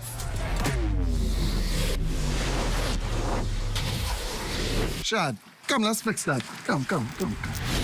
This one needs saving. Pour them over, please. Say less. Sign up today. Enjoy 5 gigs on us with select prepaid plans when you port your number to Alive, or 3 months free Alive Fiber services when you port your landline. Things may be tough, but Wendy's got you covered. Grab a Dave's single or chicken sandwich with a junior fries and 16-ounce beverage for just $6.95. Why choose less from the other guys when you can get more? At Wendy's, we're providing bigger bites and better deals. So purchase your Tings Tough Value Meal today. Now available at all locations excluding the airport and food truck.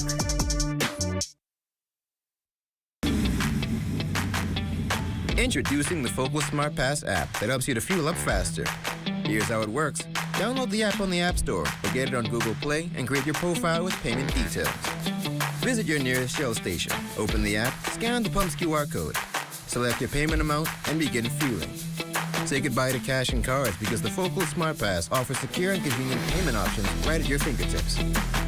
Download Focal Smart Pass now and fuel up faster today. This portion of the news is brought to you by 700 Wines and Spirits, bringing celebration across the nation. Tonight, Foxville MP, the Honourable Fred Mitchell, is inviting the Junkanoo community to come out at midnight this August Monday holiday for a grand Junkanoo celebrating the country's African heritage. The open invitation coming on the heels of Junkanoo Corporation of New Providence, Dion Miller, confirming that the major Junkanoo groups will not participate in this year's Foxville Day celebrations, even though individuals may wish to participate on their own. The last time somebody tried to sabotage public Junkanoo was after the Burma Road riots in 1942. The then colonial government with the Bay Street Boys banned the performance of Junkanoo, and even then they couldn't stop Junkanoo. So all talk about stopping Junkanoo, come up to Foxville Monday morning. You don't have to have a banner, you don't have to do anything. I'm just saying, as the representative for Foxville, come up and rush. Come up and rush Monday morning. I expect to see all of you up there. Support the people of Foxville on this day, which marks our liberation as a people. Well, on a less contentious issue, we're going to toss it over to Royston and Marlena for a sneak peek of what's coming up in Access Now. Well, Makushla, you know, some people get all the fun assignments, and it seems recently Corvell was the one selected for this one. He got to go to a rum academy. Can you imagine that? Someone's having an early Friday while we're here in studio, but we look forward to that story and hearing about all the mixology Corvell's been up to. It's an early start on the holiday weekend. Stay with us. The Bahamas Tonight, the National Report, continues after this.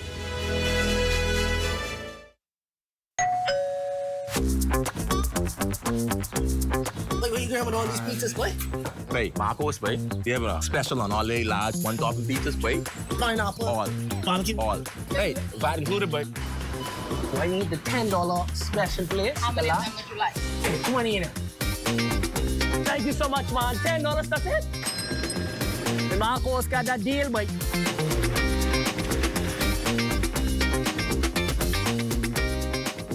This ain't making no sense, man. How people making it out here, Dre? If you want to stop living paycheck to paycheck, you gotta learn how to budget. First, write down all of your income. Then, list out all of your expenses.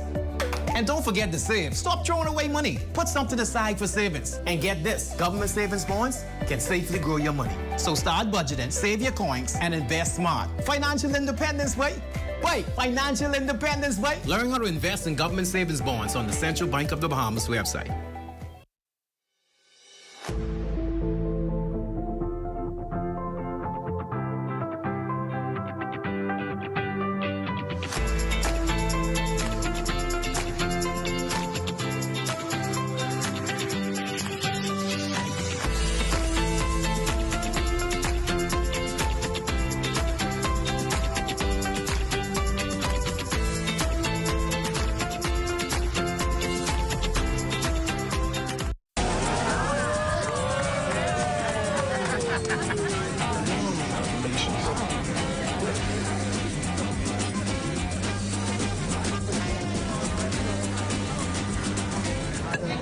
Diet-friendly special.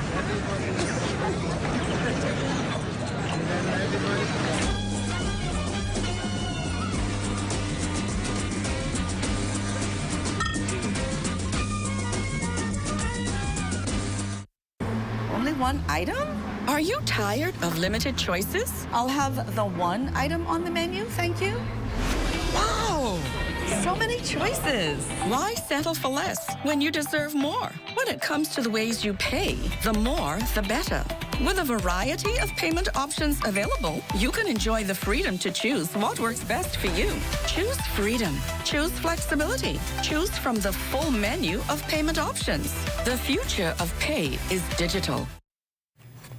Oh, we can always use another holiday, and this one here is dedicated to recognizing and celebrating our future leaders, our interns. Here at the Broadcasting Corporation, this year's grouping includes Lyle Maycock, who for the past 3.5 months has truly been knocking things out the park as a field reporter. Tonight he joins us live in studio to tell us about a revolutionary new tech platform that's transforming how Bahamians hire home service providers. Good evening, Lyle. Good evening, Makushla. That's right.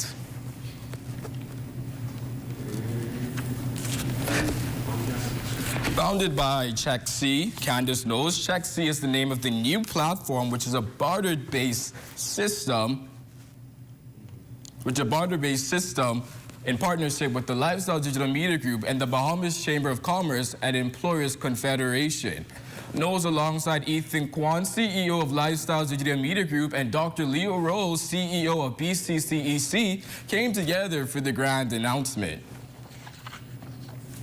For Check C has been one that's been personal, especially being a female professional wanting to find reputable service providers in this industry. All of the vendors who are completing the work, so the electrician, the plumber, the carpenter, the painter, foam sprayer, all of them are coming through Check C. The vendors are providing invoices for services rendered in exchange for our services as Lifestyle Digital Media Group. Through the arm of advocacy, we're now able to connect business, so we're big on interconnectivity. And in our vernacular, if there's, let's say, a restaurant who's a member of the chamber, and there is a compostable store, it should only be right that those two would shop with each other, would benefit each other. And bringing tech and trust together, Chexi is helping Bahamians hire with confidence. Makushla? A good job as always, Lau. Well, how's the experience been? Time is winding down. I know, this experience has been more than I could ever imagine. Coming here about 3 months ago, I didn't even expect to be on TV, or let alone sitting here with you today. So the fact that I have multiple stories on air per night, and I've got on some big assignments, it's been an incredible experience. I can't wait to return back next summer. I have to ask you, what's been the best part of your internship here at the BCB? Definitely, I've been on a lot of cruises recently. I've been on a cruise with Her Excellency Leslie Bryce just recently, and it's been a great experience. I love having fun, but being productive. I get to show my creativity, so that's been my favorite experience so far. I really thought you were going to say sitting on the set tonight alongside myself. Okay, that could be second. But thanks, Lyle. As always, again, you've been doing a really good job. For the interns at the Office of the Prime Minister, it was a wonderful experience to meet, chat, grill, and have a lighthearted moment with the nation's leader, who even carved out time to take a pic with the bright young minds. Way to go for personal and professional growth. Congratulations to all the interns out there. That does it for the National Report, but stay close. The Bahamas Tonight continues with Access Now.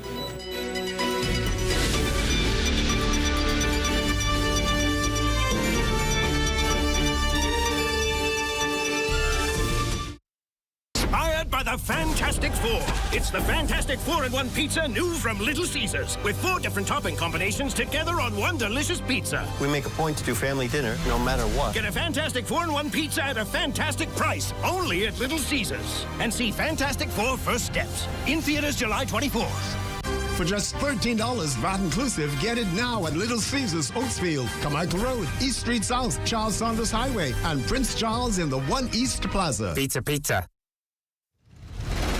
Clint Watson has been the trusted voice of journalism for over 2 decades. He is your first choice for hard-hitting discussions, your best choice for current affairs issues and investigative journalism.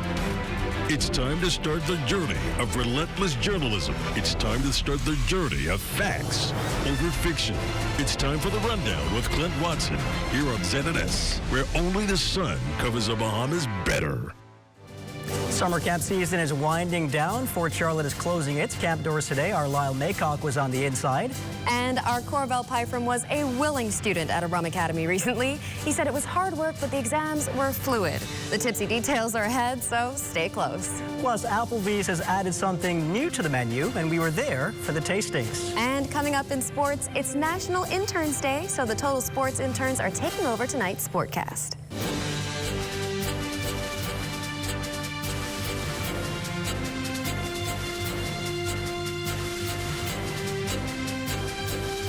The Bahamas Tonight Access Now starts now. Good evening, everyone. I'm Royston Jones. And I'm Marlena Leonard. Welcome to the Bahamas Tonight Access Now. Today is National Intern Day, and tonight an intern attached to our social media and production departments, Newton McBean, joins us live in studio. Let's welcome Newton to Access Now. Now, you've been here all summer. Can you tell us a little bit about your experience here at the Broadcasting Corporation? Well, being here at the Broadcasting Corporation, I've really learned a lot. I do enjoy working upstairs with the digital team, going out on assignments with them, and it really brought out my already had experience in taking photography. Mm-hmm. So taking the key moments and bringing it out. Shine, right. Yeah. And that pan that we saw when you come in every night, Newton's been behind the camera a lot of those nights, so it's fun that tonight you got to be in the shot. Part of that experience. Yes. You've been doing such a wonderful job. But can I ask you, what are you studying? What's your main line of study? So, I am here to get my experience, more experience. Of course, yeah. To further my degree of communications, TV production at Northern Caribbean University. Okay. Jamaica. Amazing. Northern Caribbean, there you go. Well, it's been nice chatting to you, Newton. I'm sure we'll see you around. You'll probably be behind that pan shot a few more times. And looking very sharp, of course. Mm-hmm. And wishing you all the best in your continued studies. Now, let's dive right into the news. For the final time as Member of Parliament for Fort Charlotte, Minister Alfred Sears wrapped up what's become a summer staple in his constituency with nearly 150 kids, 4 weeks of activity, and a 25-year legacy. This year was more than just crafts and field trips. It was a heartfelt farewell. Our Lyle Maycock was there for the closing celebration. With drumming and dance to handmade hats and jewelry, the hall at TJ Glover Primary bursted today with color, sound, and imagination. All under Fort Charlotte MP, the Honorable Alfred Sayers camp. For campers like 9-year-old Brielle Ambrister, the 4-week camp offered more than fun, but growth. Her favorite part? When I got to go in jewelry making class and I made this earring. Well, this helps a lot actually because this campus is really big and it gives you a lot of space to grow and to express yourself and feelings. Behind the scenes, Dr. Neveline Evans led a team of mentors who kept the sparks lit, from cooking to cultural arts. What happens with sparks? They develop into flames. And as young children, they all have dreams. And so we explored those dreams. But I know one of the things the children enjoy, and that is the hands-on, the engagement, and the types of activities.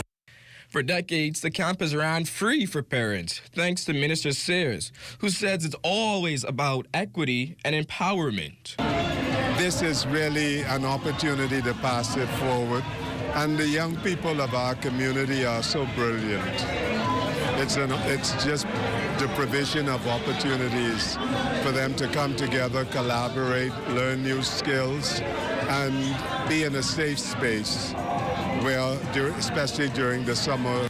And MP Sayers leaves his constituency a heartfelt message. As he leaves the camp, he cherishes. I want to say that I am so grateful for the love.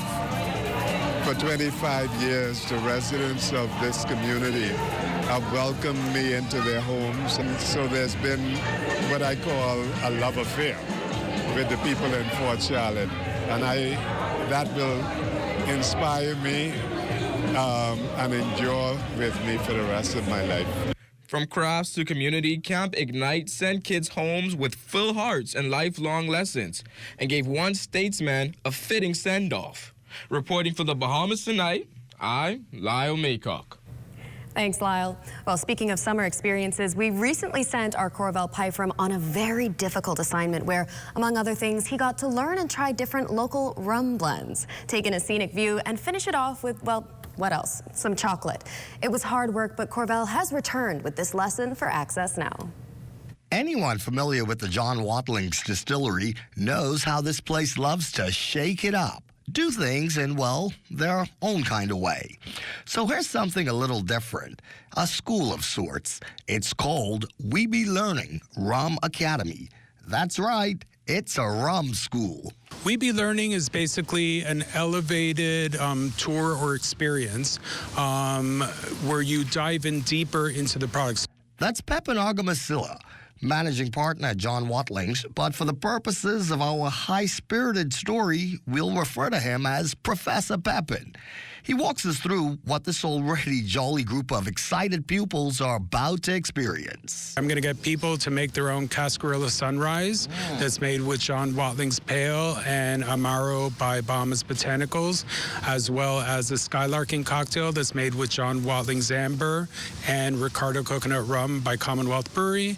And then we're going to pair some Grape Cliff chocolates with award-winning John Watling's 10-year-old Bullion Rum. The experience allows John Watling's to partner with the likes of Commonwealth Brewery, Bahamas Botanicals, and the Ministry of Tourism. CBL's managing director, Etienne Bachelier, and you'll forgive my French, he's new to the Bahamas, so we'll just call this his unofficial welcome party. Distributing as well as part of our 700 stores, so we have started to build a relationship with John Watling's in that way. Not sure the grades these students finished with, but at the end of it, they were all still standing, so they scored pretty high with us. Learning about the essence of the products that they offer, the atmosphere that they've created, the well-known Bahamian mixologist that's home to John Watling's as well.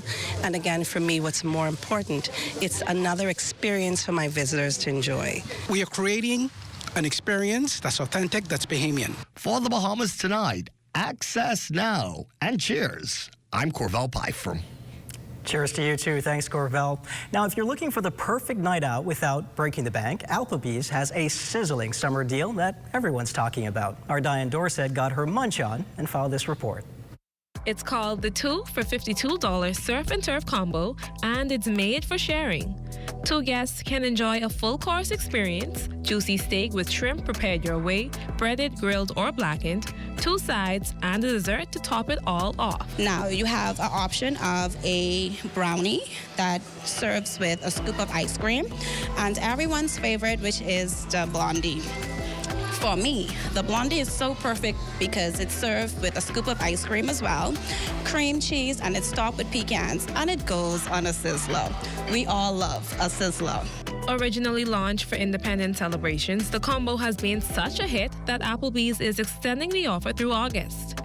And what's a celebration without a toast? Applebee's encourages guests to pair their surf and turf with one of their popular cocktails or mocktails, including their fan favorite Perfect Margarita. And who doesn't love a cocktail or a mocktail?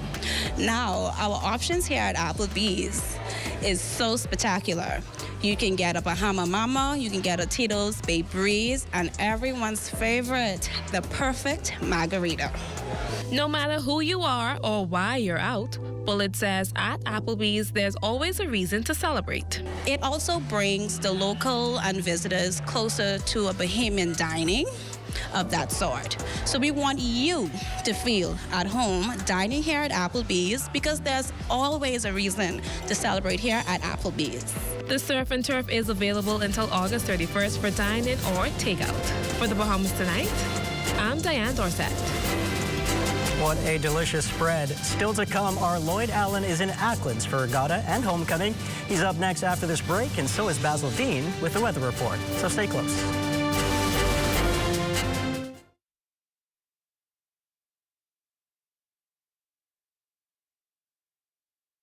My fellow Bahamians, today, as we observe World Day Against Trafficking in Persons, we stand in solidarity with victims and survivors globally. Trafficking in persons is a heinous crime, impacting millions. According to the United Nations Office on Drugs and Crime, 49.6 million persons are trafficked worldwide. Traffickers exploit the vulnerabilities of these individuals for profit. The government of the Bahamas is committed to combating this crime through enforcement of our laws, victim support, prosecution of perpetrators, as well as local and regional cooperation. As citizens, you too can play a critical role in the fight against trafficking in persons. Be vigilant. Let us speak out when we see injustice. Support those who suffer in silence and work together to create a nation where every person is safe, valued, and free. Together, we can end trafficking in persons, one act of awareness, one life at a time. If you are a victim or know someone who may be a victim of trafficking in persons, call local authorities at 919-911 or Crime Stoppers at 328-TIPS or the national hotline at 322-2763. Thank you.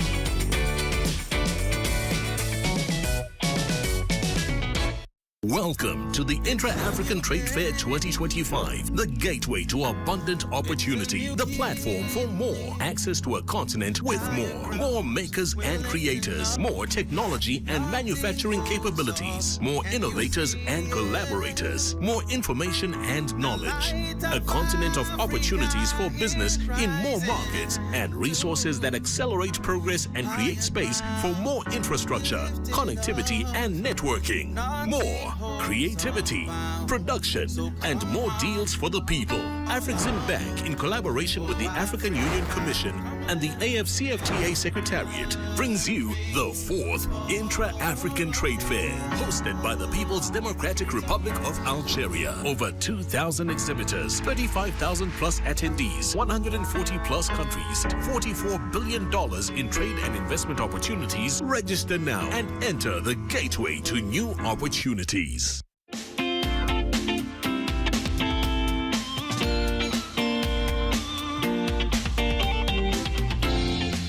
It's time now for your Access weather forecast in radar. Well, we have dry conditions, and there's nothing there to really show you, save for a little speck just on the west coast of Andros, and that will be drifting towards the west over the next couple of hours. And our boating forecast tonight, well, that is brought to you by Live Business, where we simply bulk up your business for the northwest and central islands tonight right through Saturday. So the entire weekend, we're going to have southeast flow at 10 to 15 knots. The wave heights 2 to 4 feet over the ocean.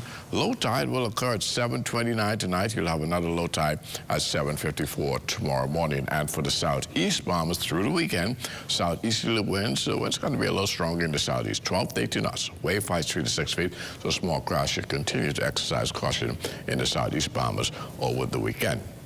And our international temperatures tonight, well, they're brought to you by Royal Star Assurance. Getting crazy.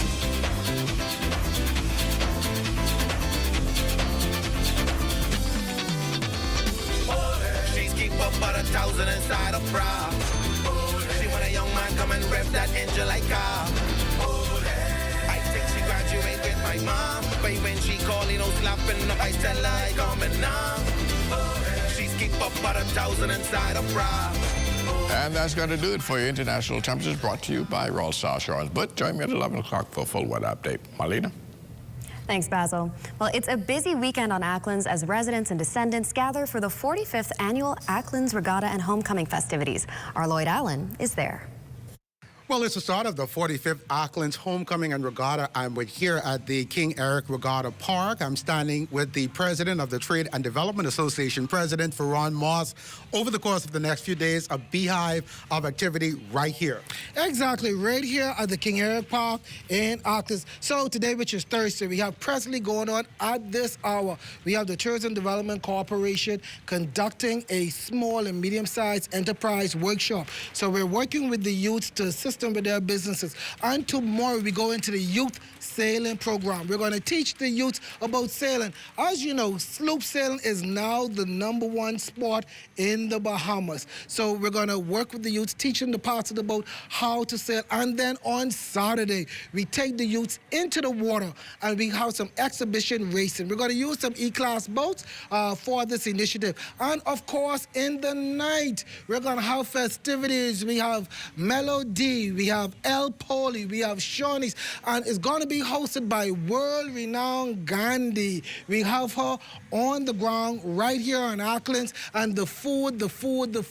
As we speak, we have persons setting up the grills and they're making preparation. It's going to be a beehive. We want everybody to come on down to the King Eric Park right here at the Spring Point Acklands Center.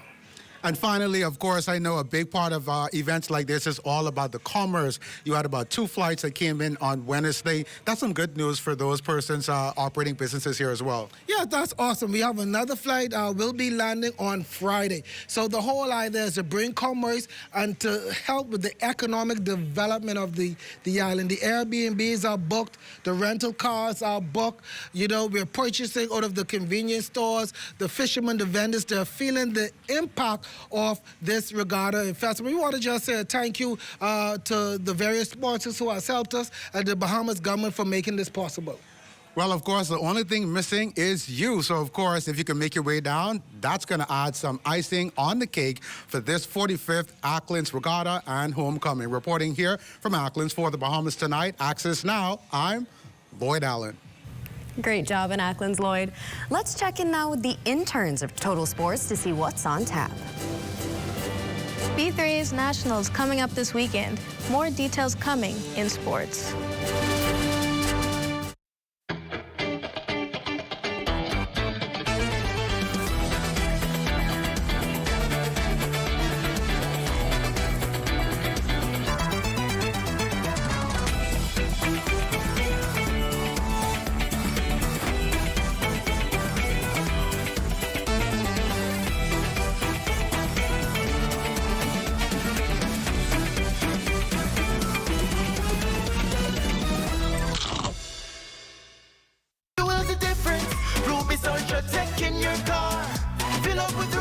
Ultratech. Spend less and go far. Fuel up with Ruby's Ultratech. Get the most out every ride. Just watch your car perform with the best fuel inside. Fuel up with confidence in every mile. Get Ruby's Ultratech in your tech and drive with a smile. Watch your car perform with the best fuel inside. Fuel the difference with Ruby's Ultratech.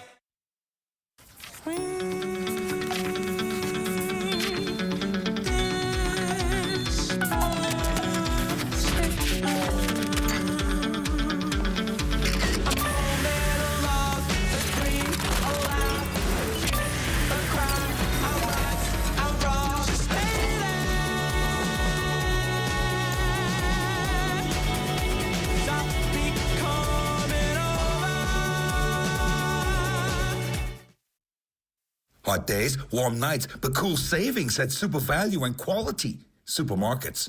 Chef Boyardee spaghetti and meatballs, 15 ounces, $1.69. Jacquard vegetable or canola oil, 40 ounces, $4.49. Ginger Evans flour, 5 pounds, $3.69. Yellow corn, 3 for $1.99. Whole chickens, $1.89 per pound. Duck the summer heat and cool off with the specials at Super Value and Quality Supermarkets.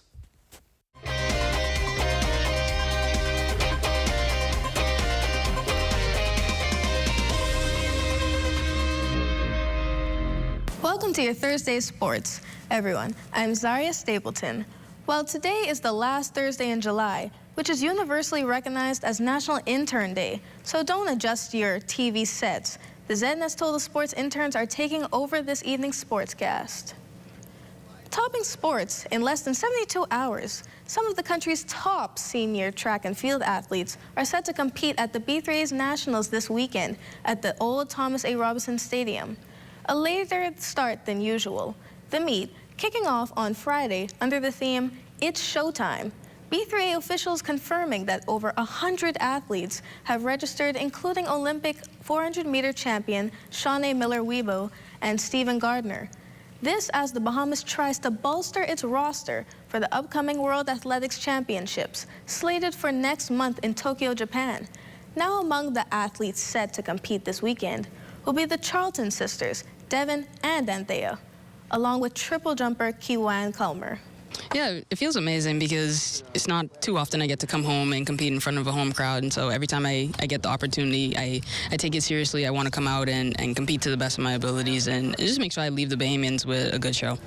I'm really excited to be back here. This is my second senior nationals. I haven't competed I didn't compete 2023.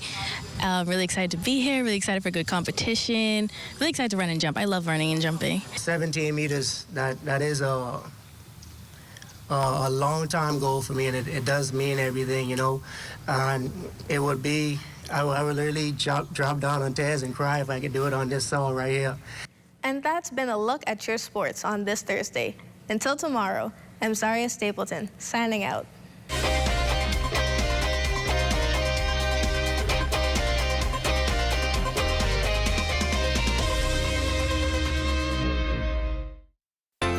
Solomon's, we don't just believe in great brands, we believe in creating unforgettable memories and celebrating everyday living with you and your family. Every aisle is filled with all you need, a great value with a variety and a selection of all your favorite groceries and products, saving you time and keeping you on a budget. Great food changes everything. Shop at your local Solomon's for food, for family, for you.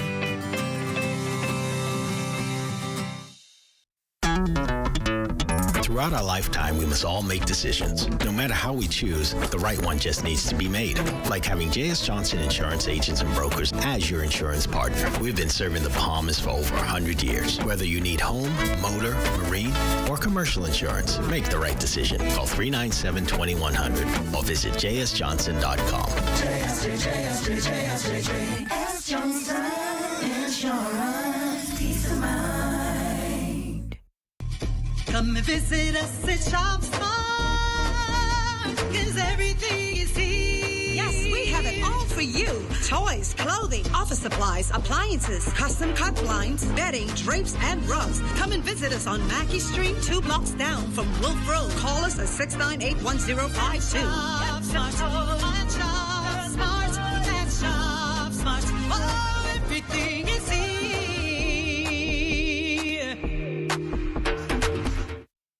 While others see customers as numbers, we see our customers as people, neighbors, friends who deserve more than one-sided connections. That's why we are redefining what real connection is by prioritizing our customers and showing our appreciation by putting our money where your loyalty is. ATC customers, claim your $200 Bahamas Air gift card when you add postpaid mobile to your internet plan. That's loyalty that flows both ways. Looking at a shot of Nassau Cruise Port. That shot is courtesy of our drone pilot, Neville Big Nev Smith. He did his thing, now we're going to do ours. Let's take a flight down to San Salvador to check in with our Prime Minister. Let's go.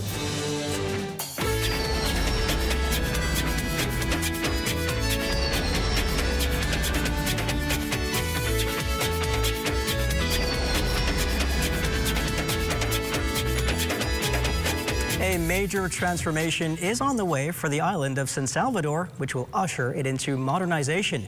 It is what Prime Minister, the Honorable Philip Davis, says lays the foundation for San Salvador's next chapter of growth and prosperity. Signed a $52.6 million contract, that's inclusive of VAT, with the GDA Paving Construction to transform San Salvador's infrastructure. This is about roads and docks. And even more importantly, this is about dignity, opportunity, and connection for every person who calls this island home. 40 miles of roadways will receive asphalt paving. New sidewalks will be constructed across the island. Mr. Davis, who has represented San Salvador for decades, delighted in delivering news to his constituents that these roads will be built to last and not just patched to survive. The government marina will be completely transformed, dredged, widened, and equipped to safely accommodate vessels at any tide, in any weather. Good news for San Salvador. Marlena? Indeed it is, Royston. Always a good way to end a newscast. And now it's time for us to check in with Matea Cunningham and Let's Talk Socials. What's up, everyone? You're watching Let's Talk Socials, your one-stop scroll for all things trending online. Whether it's memes, moments, or major updates, we've got what the internet's talking about. Let's get into it. Let's talk about something that had Bahamians very proud and the rest of the internet a little confused. A video recently made the rounds featuring a man referenced as Heineken, known by locals as the go-to conch salad man. A Bahamian patriot posted a clip of him effortlessly whipping up a tropical conch salad. We're talking fresh conch, sweet peppers, diced fruit, and that signature island flair, all mixed with his bare hands. The caption? Heineken, the best conch salad maker in the Bahamas. Take a look.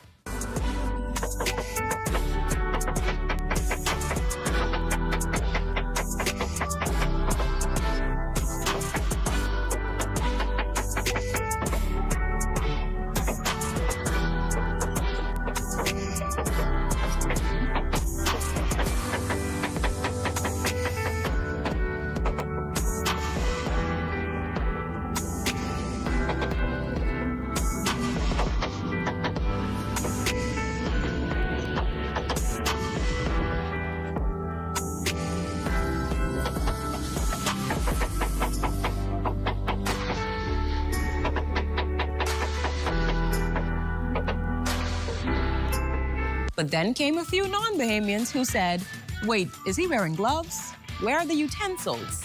That's not sanitary. And Bahamians, we collectively chuckled because what they don't know is that's how it's always been done. Bare hands, big flavor, and a trust in tradition. It's not just food, it's a whole experience. So while the rest of the world is worried about gloves, we're just trying to find out where Heineken's setting up shop this weekend. That's it for this scroll. Catch you next time on Let's Talk Socials, where we rep the culture, one comment section at a time. Y'all missed it. Royston was talking over that like a sports commentator. He's like, yep, we got to chop it, and then we mix it up, mix it down. The knife skills were so smooth. The one peel on the pineapple. The look away had me, look away toss. Please look at what you're doing. He had me nervous. Professional knife skills. I think that was a good conch salad, too. We're just getting hungry on this show each time we do it. But that's going to do it for Access Now for tonight. Join us tomorrow for Entertainment Friday with performances by Julian Believe. But for tonight, stay tuned for the rundown on leadership with Ahmad Rashad. Good night, everybody. Happy Interns Day.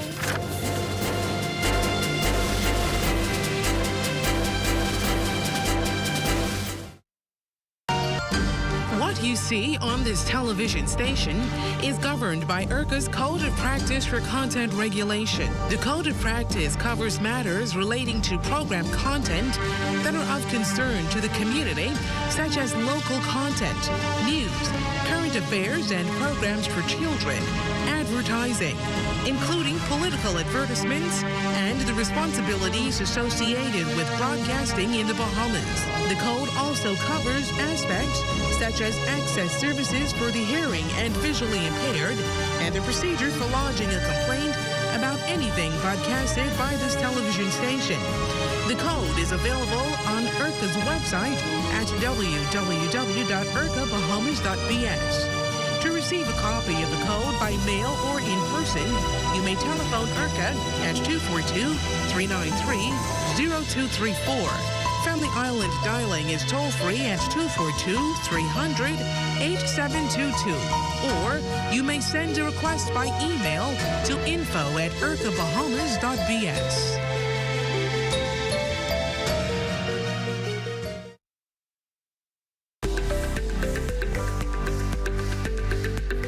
The Ministry of Social Services, Information and Broadcasting is partnering with the Bahamas Christian Council to help build stronger Bahamian families. I believe that our ultimate experience in living begins with God and family. Our purpose is to facilitate, guide, inspire, and equip you to have a better life. And a strong family foundation begins with each of us trying to become better individuals.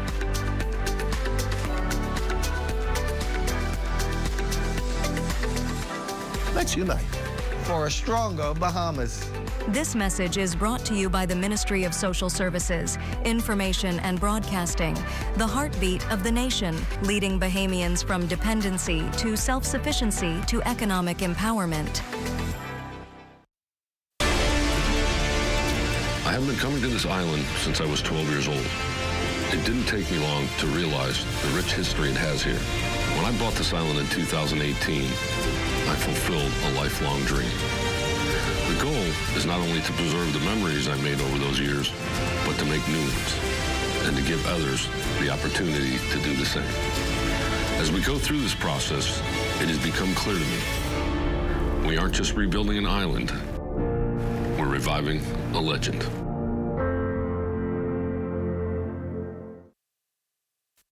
It's a joy, to help someone who is in need, I'm proud to know that we are able to accommodate them with a hot meal, fresh meal, and a well-balanced meal.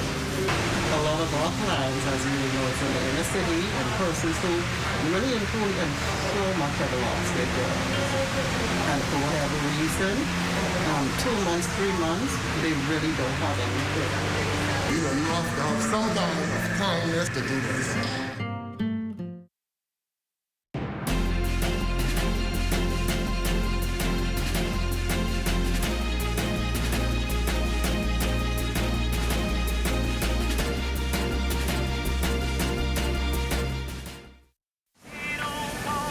Hey y'all, what's up?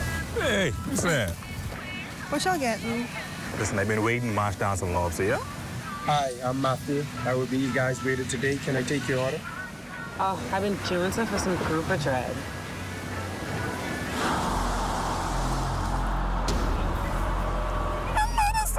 Y'all see this?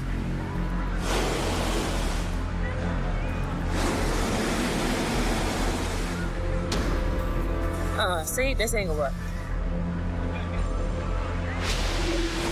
Where the fish gone, though? But how, though? Don't leave our children with no fish in their future. Protect our sea. Protect our way of life. Protect the Bahamas. To learn how you can help, find us on Facebook at Bahamas Protected. See the future.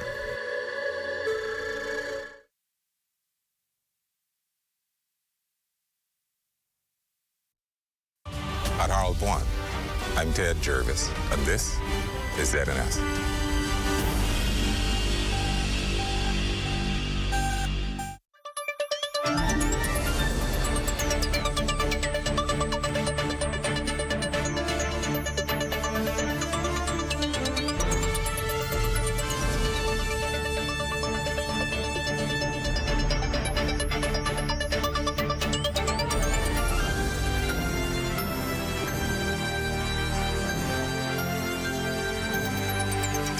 Ladies and gentlemen, boys and girls, leaders of all generations, welcome to the final installment of one of the most critical, timely, and purpose-filled conversations we've ever had on the Rundown on Leadership. I'm your host, Amada Shaw Thompson, and before we run it down tonight, I just want to take a moment to say thank you. Truly. I was in the airport this morning traveling back home to run it down with you, and a couple stopped me and said, "We watch you every week. Thursday nights for us is now an experience." This is the type of heartfelt, authentic feedback that keeps us motivated to run it down with you week after week, and we are grateful for your support. Thank you, thank you, thank you. Ladies and gentlemen, tonight this is more than just an episode. This is a culmination, a moment of reflection, a call to alignment, a demand for decisive direction. For the past month, we've asked one piercing, prophetic question: where do we go from here? Because let's be honest, at 52 years old, the Bahamas is no longer a child among nations. We are not new to independence. We're not strangers to struggle. We have talent, we have beauty, we have history. But what we need now more than ever before is vision. Not recycled policies, not reactionary programs, not PR parades dressed up as progress. We need leadership that dares to imagine, design, and execute a future worth inheriting. Because if we don't decide where we're going as a nation, chaos and confusion will. If we don't invest in vision now, we will continue to pay in crisis later. Tonight's conversation is not about party colors, it's about national clarity. It's about economic courage. It's about shaping a future that doesn't just look good on the outside, but it works for everyone on the inside. We're going to be talking about the gaps between strategy and execution, the dangers of passive leadership, and the urgent need for bold, values-driven vision to guide our next 52 years and more. Let me say this plainly. You don't stumble into national greatness, everyone. You build it, brick by brick, value by value, generation by generation. And if we want to be more than a tourist destination, if we want to be a nation of legacy, of excellence and innovation, then we must move from maintenance to mastery. Joining me tonight to close out this powerful national series, we are joined by a man who understands vision, not as a buzzword, but as a blueprint. He's a financial strategist, a business leader, a national advisor, a walking strategy, y'all. He has served as CEO of the Bahamas Chamber of Commerce and now serves as the principal at Jeffrey Beckles & Associate. And more than anything else, he loves this country and is committed to seeing this nation win. I am honored to run it down tonight with a national treasure, my friend, my mentor, and the best crab and dough man in the West, Mr. Jeffrey Beckles. So as usual, text a friend, tag them online, wake up the WhatsApp group, and get ready to run it down, because tonight we're closing this series the way we started it, with fire, with truth, and with purpose. Ladies and gentlemen, this is the Rundown on Leadership, and your breakthrough is right after this break.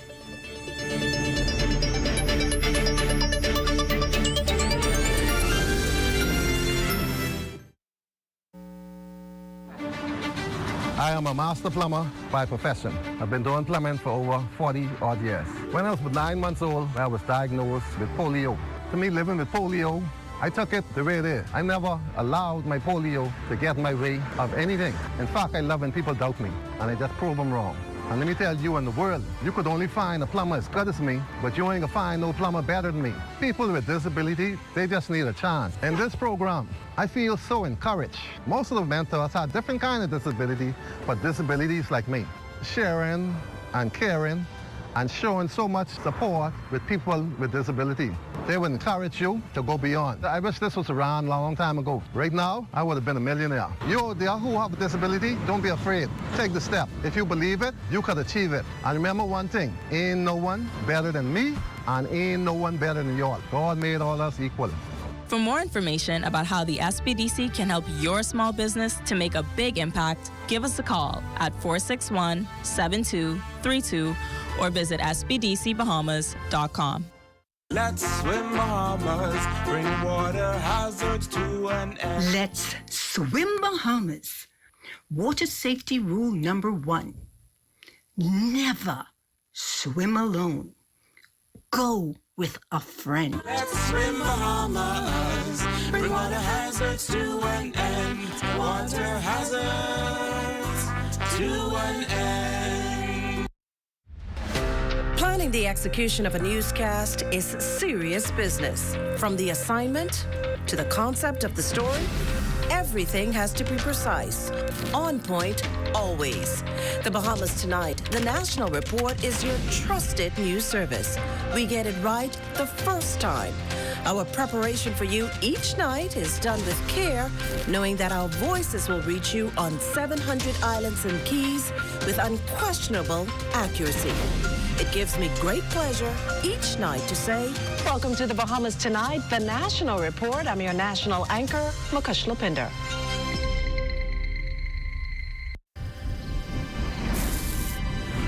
In 2010, a grant helped Bahamas Striping group of companies get started. Today, that seed has grown into a national force, building roads, airports, and brighter futures. Now, we're leading the way through public-private partnerships, what we call 3 Ps, where government vision meets private sector innovation. 3 Ps empowers local subcontractors, giving them the chance to bid. And with every contract, we're putting money directly into communities, creating jobs, supporting families, and fueling growth. From roads in Eleuthera to community centers in the inner city, we're not just laying asphalt, we're laying foundations for financial opportunity. At Bahamas Striping Group of Companies, we believe in building more than infrastructure. We're building up Bahamians who build the Bahamas. 3 Ps, public-private partnerships for people, progress, and prosperity.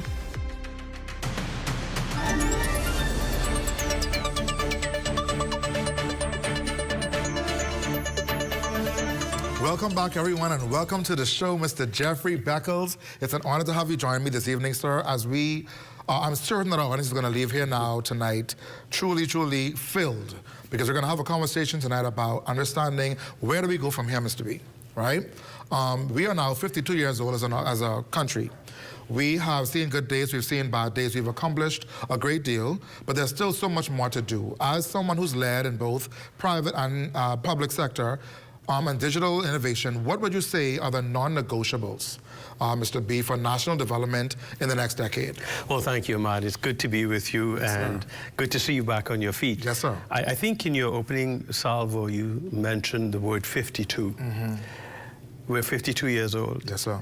In family life, we would have a lot to say about a 52-year-old, and I think it's reasonable that we have a lot to say about our country at 52. The question about the NDP and the vision, you ask about what's non-negotiable. Yes. The truth is, the NDP is not a negotiable.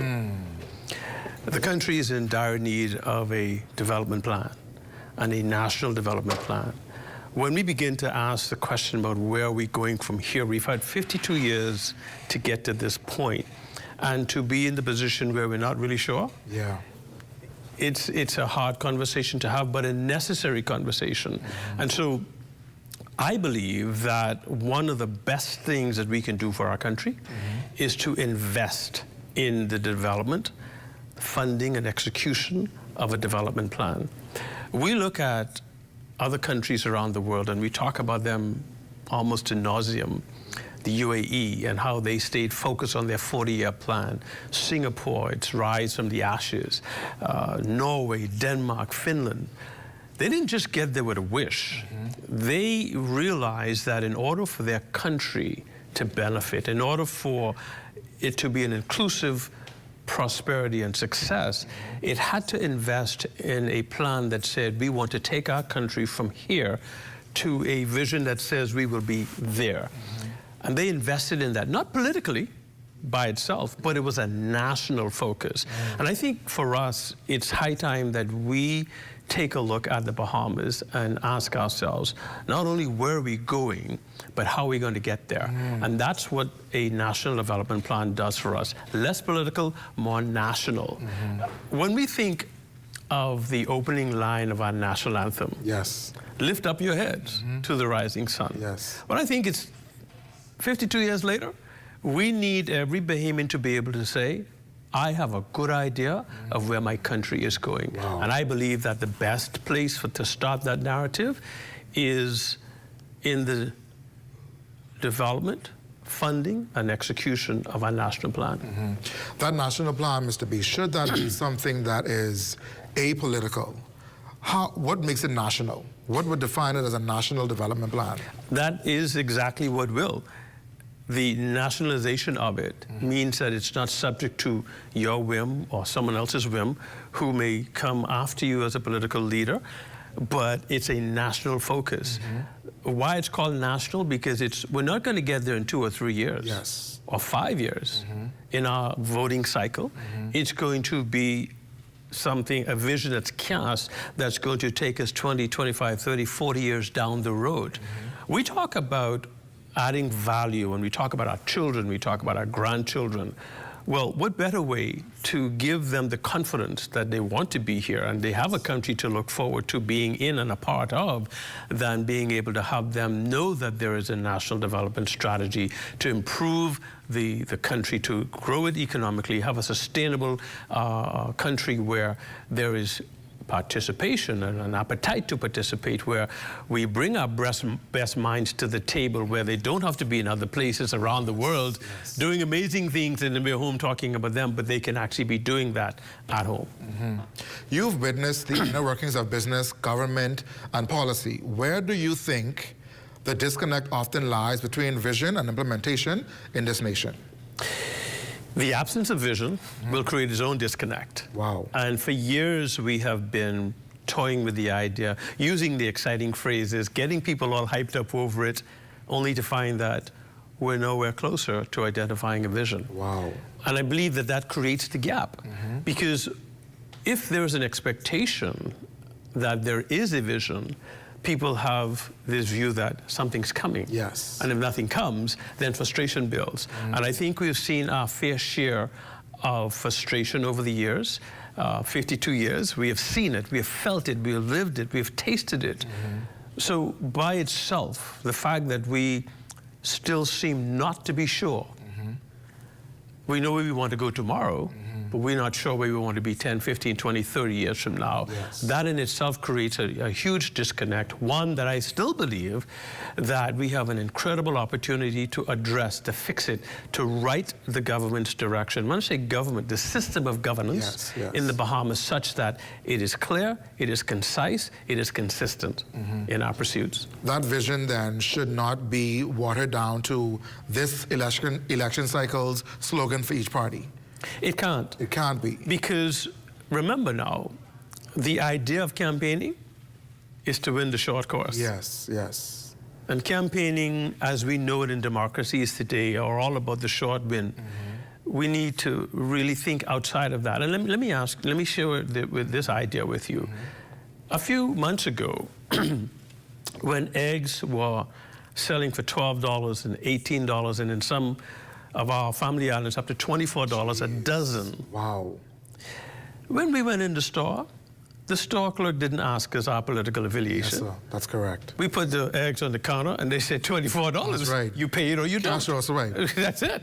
When gas was approaching $6 a gallon and everybody was pulling their hair out, the gas station attendant didn't ask for your voter's card or how you voted. The point I'm making is, these things can no longer be politicized because they are affecting every Bahamian.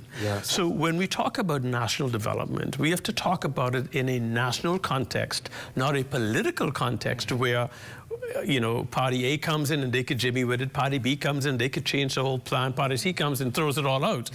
that will continue to create a circle and a cycle of frustration, the likes of which we do not want, and it will create a level of disdain for the next generation who says we're trifling. Yes.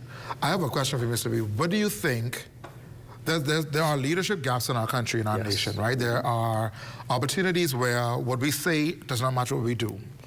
Do you think that our national leaders are interested in a national development plan? One that removes this ideology of party versus party, one that puts their feet to the fire, one that makes them go to work and work. Do you think they're interested in that? Not any one government, but just in general, our national leaders. I think there is a legitimate interest. Whether or not there's the courage to turn the corner, we can debate that for a very long time. Because no one could convince any of us that we don't have talent. That we don't have some sharp minds, that we don't have people who are prepared to put in the work. We have good technocrats, and we have good, well-thinking people, people who can think things through, people who could strategize. And then you have the group of implementers, the one who can execute these plans. No one can convince us that that talent doesn't exist in the Bahamas. The challenge we have, though, is determining, one, am I prepared to really sit and write that vision, share that vision, which would require me then to embrace the technocrats, embrace the sharpest, brightest minds, embrace those persons who can help us build and structure this vision and then build a strategy that can be executed over a sustained period of time. Are we prepared to do that? And if the answer is yes, it would mean then that we have to cross party lines. We can't go back. I said earlier that one of the greatest treasures we have is when we talk about the incredible number and growing number of Bahamians that are around the world in other countries doing amazing things. We get a great sense of pride out of that. But at some point, we have to sit back and ask, hey, wait a minute. If John Doe Bahamian and Susie Q Bahamian are lauded and credited with doing amazing things in country X, why can't we open those doors and help them, let them come and help us build our country where they can come and do that same task at home? In the financial services sector, Bahamians manage billions of dollars for other people.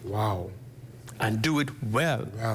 They're accountable, they're responsible, they're on time, there are no issues. Compliant, all of it. And they know how to take instructions from their clients, they know how to carry out that work, right? The question, though, then is, if we have that kind of talent, managing billions of dollars of other people's money, then what stops us from embracing that same talent to do the same for us? We have scientists, climatologists, we have doctors, nurses, all Bahamian, doing amazing things in other countries. So when you ask that question, it would require us to demonstrate that I am willing to cross party lines, political affiliations, religious affiliations, where you come from, where do you came from, the East or West, Grand Bahama, where you came from, Inagua, Meguana. I'm prepared to embrace your capacity to contribute to this vision at whatever sector you join that parade, such that the vision is the focus. Lastly, I'll say this. It's time for the Bahamas to become objective-driven. We're not a country driven by objectives. We are either emotional or political or whatever. We're always something else except driven by an objective. When people are driven by an objective, very little can stop them. Very little. In fact, we all know the story of the Tower of Babel. They were determined they were going to build a tower to reach heaven. And here's what God said about them. He admired their commitment. He admired their passion. And he said, let me just disrupt this, lest they think that they can build this tower to heaven. What was he saying about us?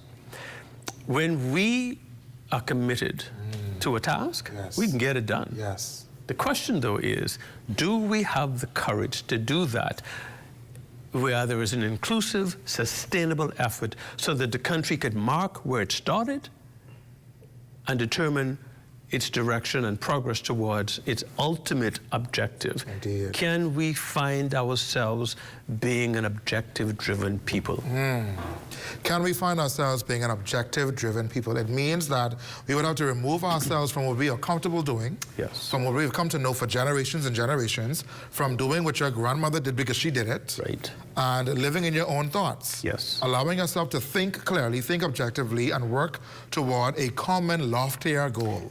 And literally, that's it, right? And why is that so important for us in this conversation?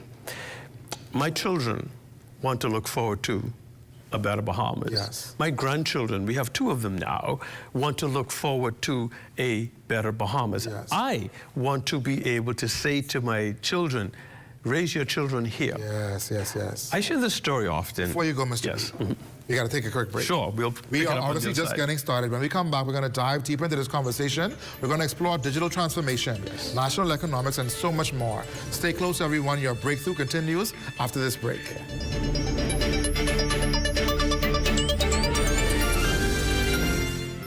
Let's swim Bahamas, bring water hazards to an end. Let's swim Bahamas.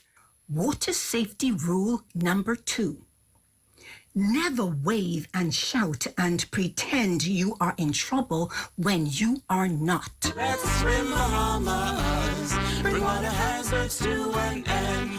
Water hazards to an end. Shop early to get your uniforms and catch Janae's Uniform Center's buy 4, get 1 free sale. Free monogrammed and regular school shirts, dry fit and cotton polos, jumpers, skirts, boys long and short pants, PE shorts, underclothes, tights, socks, neckties, belts, sleeping mats, hair accessories, and character work desk. Get 50% off backpacks, lunch bags, and raincoats. Buy 4 school shirts, get 1 free. Buy 2 skirts, jumpers, or pants, get the third 50% off. Need embroidery and monogramming done? Visit Janae's Uniform Center early. Beat the back-to-school rush. Janae's Chesapeake Road back-to-school special.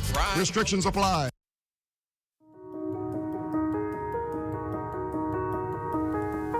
The Ministry of Education and Technical and Vocational Training, in conjunction with the National Archives of the Bahamas, presents a mini-documentary series with focus on the journey from slavery to emancipation.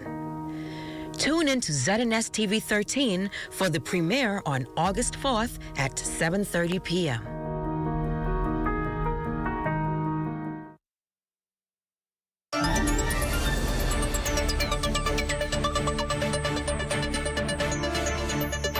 Welcome back, everyone. If you're just joining us, our guest tonight is Mr. Jeffrey Beckles, and we are answering the question, where do we go from here? Mr. B, you started to tell the story. Take me on that journey. Yes. Just to continue the thought about the value and the importance of a vision and a development plan for the country, I often share this story. My mom has 9 grandchildren, and when we add the in-law grandchildren, it's around 17. Wow. But note this, most of them don't live here anymore. Wow. They live in foreign countries. Not because they didn't like what was going on. The fact is, they don't feel a sense of belonging and opportunity. Now, in that grouping, they're not in somebody else's country flipping hamburgers. I have 2 captains, 2 nephews who are captains with major airlines. At 40, one is a senior captain. Wow. I have 2 nieces who are math specialists. They write math curriculum for the cities in which they live. Wow. The point I'm making is this. That's just my family. We should be so driven by a vision that we're so proud to share, that our children would want to be nowhere else but the Bahamas. Wow. Unfortunately, that's not happening. Now, it's not their issue, it's our issue. So when you ask the question about the viability of it and the necessity of it, it is necessitated that we do that. Enshrine that national development plan as a part of our non-negotiables as a country. Ensure that we put in the benchmarks and the milestones, so that if something happens not to be working, we don't have to blow up the whole plant. We are able to identify that which is not working and fix it. 10 years from now, we would have made progress. 20 years from now, when my grandson is 22, he has a desire to stay here because 20 years ago, the country embarked on a vision, embarked on a development plan that will allow him at 22 to become an active participant. And then he now becomes really motivated to continue the trend, because one day he will have a wife and he will have children. And we will continue to do the same thing. And when we look at those countries that I mentioned, Singapore and Denmark and Finland and UAE, every single one of them had a start somewhere. And 30, 40, 50 years later, look at them now. They are the global benchmarks. They are the benchmarks for social network programs. They're the benchmarks for education. They're the benchmark for healthcare. They're the benchmark for national security and crime control and policing. They're the benchmarks in technology and innovation. That's what the Bahamas can be. Yeah. In your opinion, Mr. B, are we in a position as a nation, from the perspective of legislation, maturity, mindset, infrastructure, et cetera, to embrace digital transformation? I'm sure these countries that you just referenced are not doing things manually. No. Nothing is done on paper. No. No links are being sent to make payments. No. Are we ready for real digital transformation to take us to our next level? We have to get ready on several levels. You mentioned maturity and infrastructure. The Bahamas is one of those few countries where it's only a matter of time, where we can't go backward. The world is not going backward, it's going forward in innovation and technology, and the entirety of life is being digitized. You go to many European countries, they haven't used cash in years, right? You go in Asian countries, they haven't used cash for years. Are we that insular that we think we could continue doing business the way we do it and all will be well? No. So we have to get ready. The legislation has to be in place. Of course, the willpower has to be in place, and the legislation has to follow. And the reality of this whole idea of the benefit of digital innovation and development, you go to these other countries, they don't use paper and pencil anymore. Everything is digitized. Passports and healthcare cards and bus transportation, everything is digitized. They didn't get there overnight. They got there because there was a plan that guided their efforts toward achieving that objective. The Bahamas needs to, the Bahamas has to. We know that most of our tourists who come here, they don't come with 2 pockets full of cash anymore. They come with digital instruments. We brag about 8, 10 million tourists, 12 million tourists, but that's great. But then it means then that if our digital plans, our digital footprint is this small, how then is a common businessman going to be able to interact with a digital tourist? Who wants to tap their phone and walk off? He wants to tap and he's walking off. And so we have to think about that, because whether it's Exuma, Inagua, Meguanos, and Salvador, Andros, digital tourists are coming to these countries. As we're over in Asia and in UAE and other places talking about getting flights to come to the Bahamas, well, who do you think's coming to the Bahamas? Digital tourists. So we must move quickly to ensure that the infrastructure is there. Now, the maturity and the commitment to do so, yes. But infrastructure is an equal discussion that we have to have. Do we have the infrastructure in place to support a digitized Bahamas, to enable Bahamians, right, to be able to be a part of this digital evolution and revolution? So infrastructure is critically important, and we do know that we struggle in those areas. Well, we have to find solutions. The beauty of it, though, is we don't have to create the wheel. We don't have to invent the wheel. The solutions are out there. So the other part of it is, how do we get the average Bahamian involved? Most people run away from digital solutions because they think it's a headache. The truth is, it's not. The countries we just talked about, It's just not the young people using digital tools. Grandma, grandpa, auntie so-and-so, everybody's using digital tools. So it can't be that complicated. Right. The Bahamas did something extraordinary when it launched its digital currency, sand dollar, Yes, sir. which was designed to improve digital adoption, yes, but it was also a mechanism of inclusion. It was one of the most globally celebrated initiatives in the world. Yes. I remember doing interviews with Bloomberg and CNN Business and MSNBC, and we had a number of Asian financial entities call and talk to us about this amazing thing that we've done, but we haven't done a lot with it. If we had been running track, we'd have gotten a gold medal, right? The beauty of it is we did something even more innovative than winning a gold medal in track, but we have not yielded it. Wow. That same instrument was designed so that every Bahamian could be able to participate. You realize that 40% of the working population in the Bahamas doesn't have a credit card? Wow. And most of those individuals can't even get a debit card? Wow. Digital wallets and digital tools removes that impediment from them and allows them to become more integrated in everyday trade. So if we have, since we have it, why not use it? This is also a great stepping off point for continued education of our general population. Could you imagine the ability to put sand dollar in your wallet, put a digital debit card in your wallet, allow you to load your sand dollar, transfer that in your phone to your digital wallet, and off you go around the world. Around the world. Now people said, "Whoa, that's kind of weird." The truth is, nobody does global trade in B dollar. But if you take that B dollar and transfer it to a digitized Visa or MasterCard, off you go. Yes. Inclusion. And if you don't believe that, go down to the airport one morning, like how this is travel season. Yes, yes, yes. Look at the amount of Bahamians who go to the airport who don't have the ability to pay digitally for their baggage fees. Yes.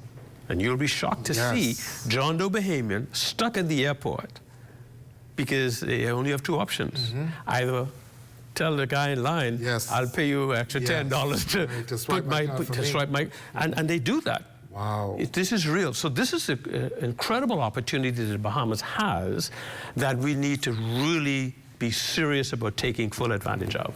So how then, Mr. B, do we get this to feel less elitist, right? How do we get it to feel like the common Joe Blow, Miss Brown from True McCullough Corner, could hop wherever she has to go, whether it's on the bus, down the corner, through whatever she has to do. How do we get her to feel like this is for her as well?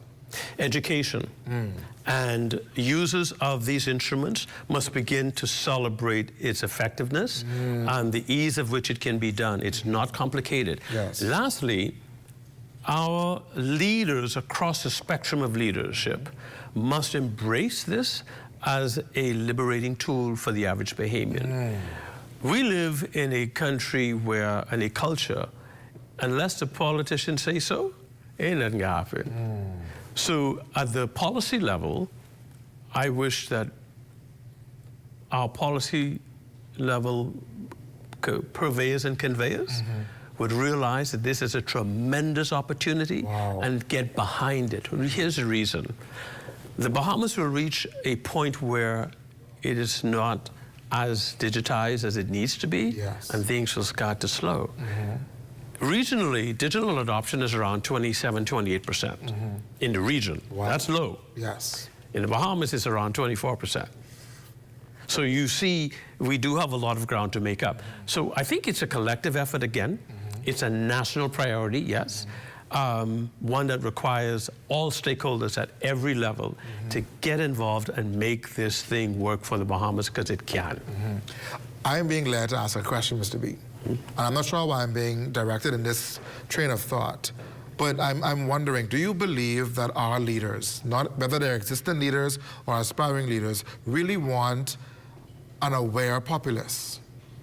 Are we interested in having people who understand globality, who could really be self-sustainable we have for so long seen so many Bahamians literally hanging onto the tailcoat, if you will, of the politician, right? My MP said, my MP did, my MP has given me.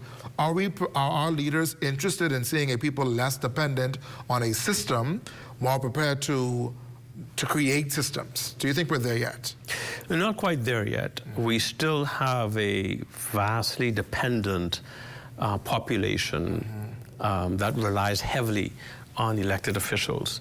Is that good? No. Yeah. 52 years later, should we have been out of that? By all means, yes. Because we can't talk about involvement, sustainability, growth with the largest part of our population still almost solely dependent on government or subsistence. When we live in a subsistence world, options are limited. Yes. When we live in a world of exposure and education and where we create opportunities, and all of a sudden creativity flows and we begin to see a different kind of movement. So we have to encourage our countrymen at all levels, political, corporate, social, to move from and discourage this dependency level by encouraging innovation. And by encouraging innovation, it means then that we have to have a commitment to also ensuring that if we're going to encourage innovation, then I can't set up roadblocks for you. Yes. Because I'm encouraging you to be creative, I'm encouraging you to get out there and be an entrepreneur, but then we've got to remove the impediments. And I think we've got quite a number, we've got a good history of having far too many impediments to young entrepreneurs being able to do better and move ahead in the country. So to sum it up, yes, we must do more to discourage this high level of dependency on a subsistence style of governance. It's not going to move the country where we need to. Yeah. You have traveled the world. You go all over the place. What do you think we are dragging our feet on in our nation that we should really be on the cusp of, or really in the trenches doing right now? What are we not paying enough attention to that we really should have our eyes on instead? When we talk so much about economic recovery and economic viability and economic growth and economic prosperity, we talk a lot about that. What's absent is a strategy to achieve that. What's absent is the National Development Plan that helps us devise a plan, devise an executable plan that ensures that we can build the pillars and provide those milestones and these opportunities that will spur economic growth. We talk a lot about these things. We are not doing sufficient collectively about it. When we talk about those other countries, when I go to Russia, when I go to the UK, when I go to Spain and Italy and Switzerland and some of these other countries, what's notable? That it took them time to develop from where they were to get to where they are. The reason they're enjoying a better quality of life is not because somebody waved a magic wand. It was because someone took the time to see the need to cast a vision, to see a need to have a development plan. And just look at Singapore. You know, it wasn't long ago that Singapore was considered to be the dregs of Asia. Now everybody is saying, whoa, look at Singapore. When we went to Dubai to do some fact-finding, and we were interacting with the king and some of his cabinet members, it was interesting to find that they will never run out of oil. But 45 years ago, they said, hey, wait a minute. Yes, we have rich and deep pockets for oil, but what if? Yes. And so they started a what if plan. And so they wrote a plan that it took them 40 plus years to achieve. Wow. Now they are the envy of the world. Wow. They said, we will become the tourist mecca of the world. And then what are they now becoming? Tourist mecca of the world. What they said, we will lead the world in technology innovation. And what's happened? They are leading the world in technology and innovation. They said that we will create the largest, most successful airline in the world. 10, 15 years ago, you could never hear about Emirates. Yes. Now, you can go anywhere without seeing Emirates and seeing their footprint and seeing their growth. When they hosted the 2020 World Fair, it was postponed to 2021 due to COVID. They spent $1 trillion investing in infrastructure to host that event. $1 trillion. That's right. But by the time they hosted the event, 80% of every square foot that they built was already leased for the next 20 years. Wow. Think about that. Yeah. That's vision. It took them time to get there. Now, when you look at the axis of where the UAE sits, you realize you can't take a trip to that portion of the world without coming into contact with the UAE. That's what vision will do for you. Wow. We look at their healthcare system. We look at their educational system. We look at their social programs. It took years to build, but they did it. And we see it in Denmark. We see it in Finland. We see it in Switzerland. You know, we got to pause there for yes. What we're saying is that without vision, the people shall surely perish. Stay close, because we're going to continue our conversation to talk about who are we leaving out of this conversation. Who among us are still not able to be a part of these visions that we're setting for our nation? Your breakthrough continues after this break.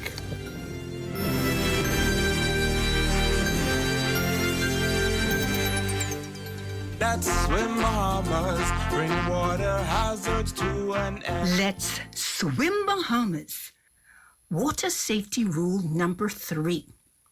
Do not duck or hold other swimmers underwater, use rough horseplay, or show off in or around the water. Let's swim Bahamas, bring water hazards to an end. Water hazards to an end. Covering the news seems easy, but we put thought into what we're doing.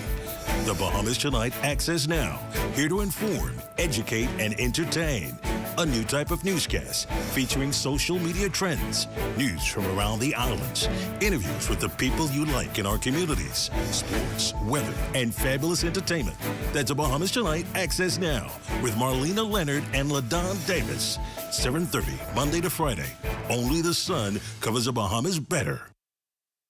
The internet isn't just for surfing. There's a sea of shoppers buying online, and you can connect with them on Tingsy. Tingsy is the SBDC's online storefront built for Bahamians. Take your business to the next level by selling to customers online, both at home and around the world. People want Bahamian things, and if you got things to sell, sell on Tingsy. Find out how you can connect with a sea of buyers by visiting tingsybahamas.com.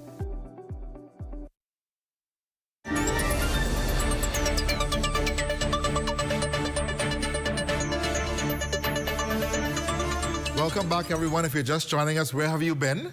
But welcome nonetheless. Our guest tonight is Mr. Jeffrey Beckles, and we're talking about where do we go from here. Mr. B, we have been, I serve on the board of the National Training Agency, and we continue to see year after year these people coming into our organization that want a second chance, want to be better, want to do better for themselves.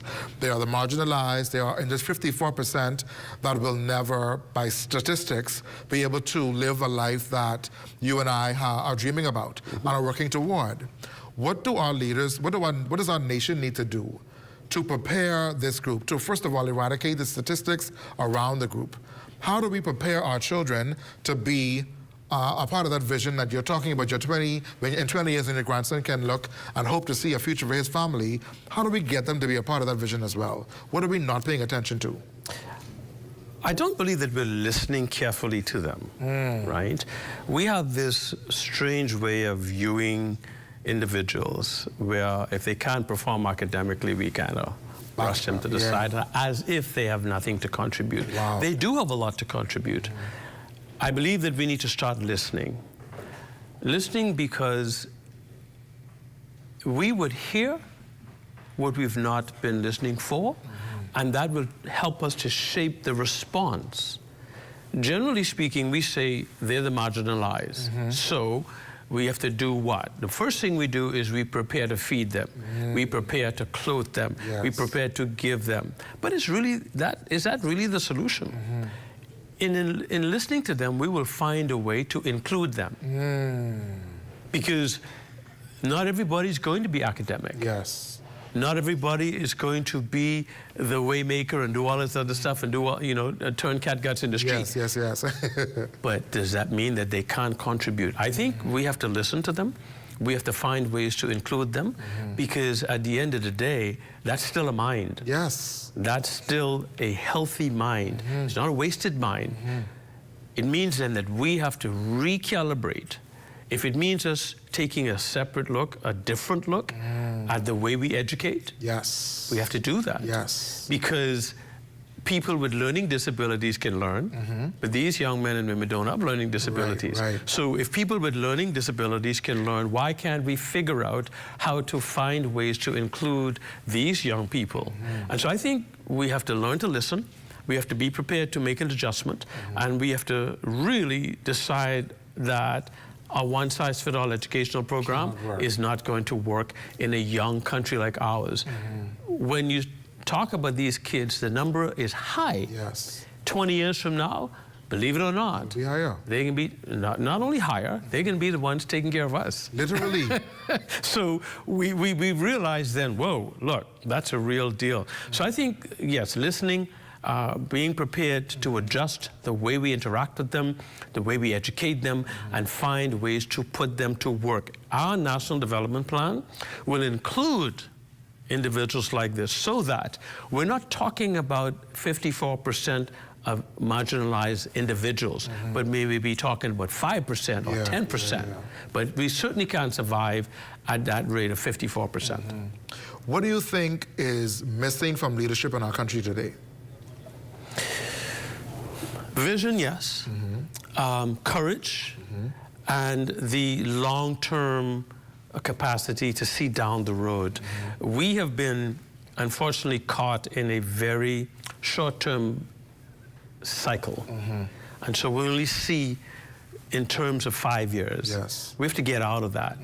If we want to see a different country, if we want to see a better country, if we want to have a country where Bahamians can lift up their heads to the rising sun, our leaders collectively, whether they're in politics, in business, in the church, in social life, collectively our leaders have to begin to change the way we see things, to change the way we see this country. See it for what we brag about Sir Lyndon saw. Yes. Because a lot has changed since Sir Lyndon saw this country. And we have to go back to that. What did he see?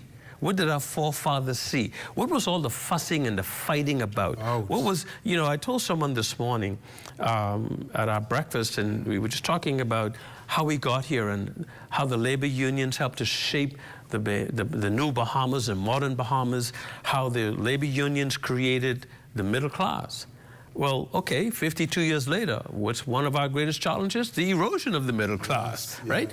And so the question then is, what are we doing to stop that leakage, that reversal, and how are we rethinking to reinforce that middle class so that that middle class continue to make its contributions? So rather than being prepared to settle for where we got the working class to be the stand-up class, we stopped there. And I think we need to move beyond that to get to a better country.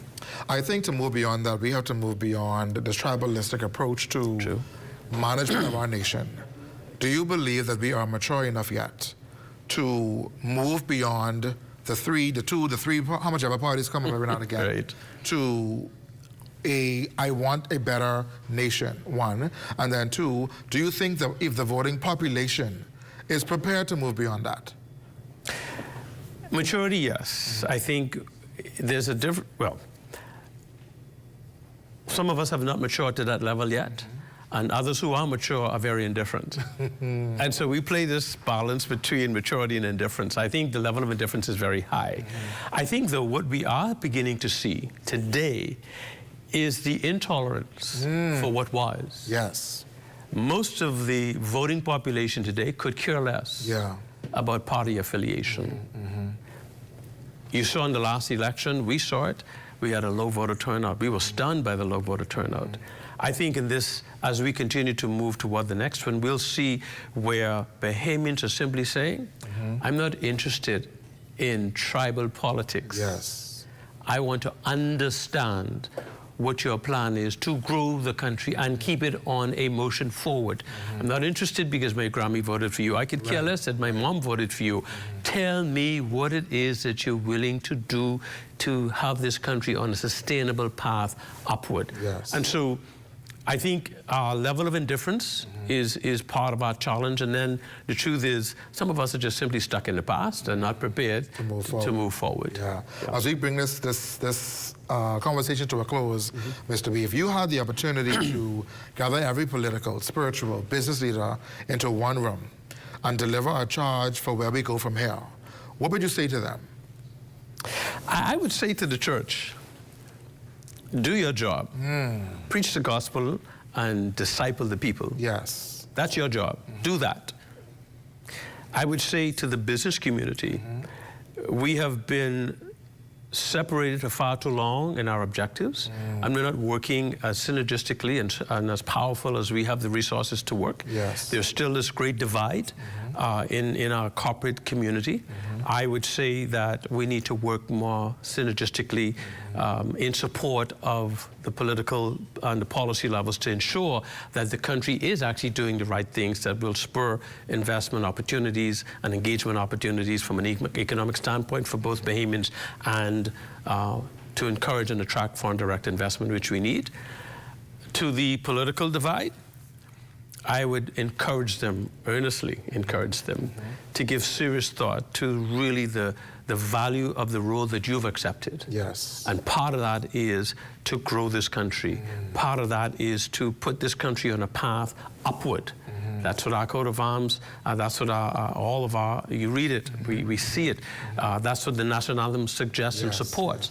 We need to stay focused on that. More national, less political. That's the only way we're going to start growing. And then the other part of that is this. Remember, in a country where there's a declining birth rate, where we're struggling educationally, where we're struggling with economics, where we're struggling on so many fronts with crime and everything else, unless we fix those things collectively, growth and opportunities are not going to come our way. So we must then ask ourselves the question, what's going to be the guiding post? A national development plan. It'll keep this country focused. It'll keep this country on a steady path. And in 10, 15, 20 years, we will see a very different Bahamas should we subscribe to that national development plan. My final question to you, sir. When will you give me the opportunity to call you Prime Minister Jeffrey Beckles? That's a real question. Answer when you're ready. This, ladies and gentlemen, is a way to close this transformative, he laughing, multi-generational conversation. What we no longer have room for, what we no longer have the tolerance for, what we no longer have the luxury of accepting is mediocrity. Individuals who seek office just to say they name MP, or they can ride a fancy car with a red plate on it, or blue plate rather. You need to recognize, Bahamas, that right now too much is at stake. Your children, your grandchildren, your future is literally dependent upon those that you give the opportunity to lead you as a political affiliate in our nation. We have asked the question for the last 4 weeks, where do we go from here? And where we go from here is literally dependent upon what we decide to do as a collective body of people who can determine what we want to see. They don't choose us, we choose them. And them means the political people who want to vie for office in our nation. We have had these conversations this whole month talking about what the church's responsibility is. How do we reach a multi-generational and cross-generational vote electorate? How do we move now to a future-forward environment? How do we get people to really see what is at stake? Where we go from here is 153 million% dependent upon us. We have the power, the ability, we have the right to really turn this into something we want it to be. Mr. Beckles said tonight, but we don't have the luxury, the ability to just wait and hope. We have to figure out what the vision is. Where do we want to go? How will we get there? It must cross borders. It must cross political divides. It must cross PLP, FNM, COI, Valley, and Saxons. It has to be a vision that will speak to the children yet born, that when they come into their own, they will realize this is where I'm supposed to be. This is where I can live. This is where I can find a future and create a future for my family that's yet into this existence. We have an opportunity, ladies and gentlemen, to take our country to where we've never been before. As I say often, you cannot go where you've never been by doing what we've always done. This is the time in our history, the time in our future, the time for our future to be our priority. So many of us have the ability to transform this nation. And political leaders out there, those that are in power, those that want and are looking to be in power, you have one chance to get this right. Create the vision, write the vision, make it plain, so that those that see it can run with it and not tarry. We have a responsibility, ladies and gentlemen. So where we go from here is forward, upward, onward, together. That is by choice, not by circumstance. The only way to do this is to do it collectively. I am so honored to have shared this opportunity with you, Mr. Beckles, tonight to share with you, to understand, to learn how we can take our nation to the next level. I want to say to you that over the next 4 weeks, in the month of August, I'll be taking a summer break. Catching myself, relaxing a little bit, putting my foot in the sand. So you'll see me again in September. September 4th, should the Lord tarry, is when I'll be back with you. But I'm so grateful for your continued support of the show, for your continued tuning in, for helping us to really take our nation to the next level. Leadership is difficult. It's hard, but it's a choice. And if you're going to lead our nation to the next level, we must do what we've never been to get where we've never been before. I'm so grateful to you, Mr. Beckles, again. I encourage you to stay tuned to the Bahamas tonight at 11 p.m., where the final word on news is where you will find it there. I'm grateful for your support, for your tuning in. Be sure to come back again and see us tomorrow on the Rundown. But again, I'll be joining you in September for the Rundown on Leadership. Have a great evening, everyone. God bless you, and take care.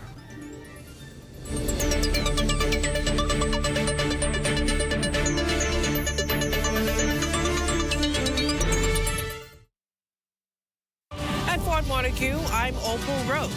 This is ZNS.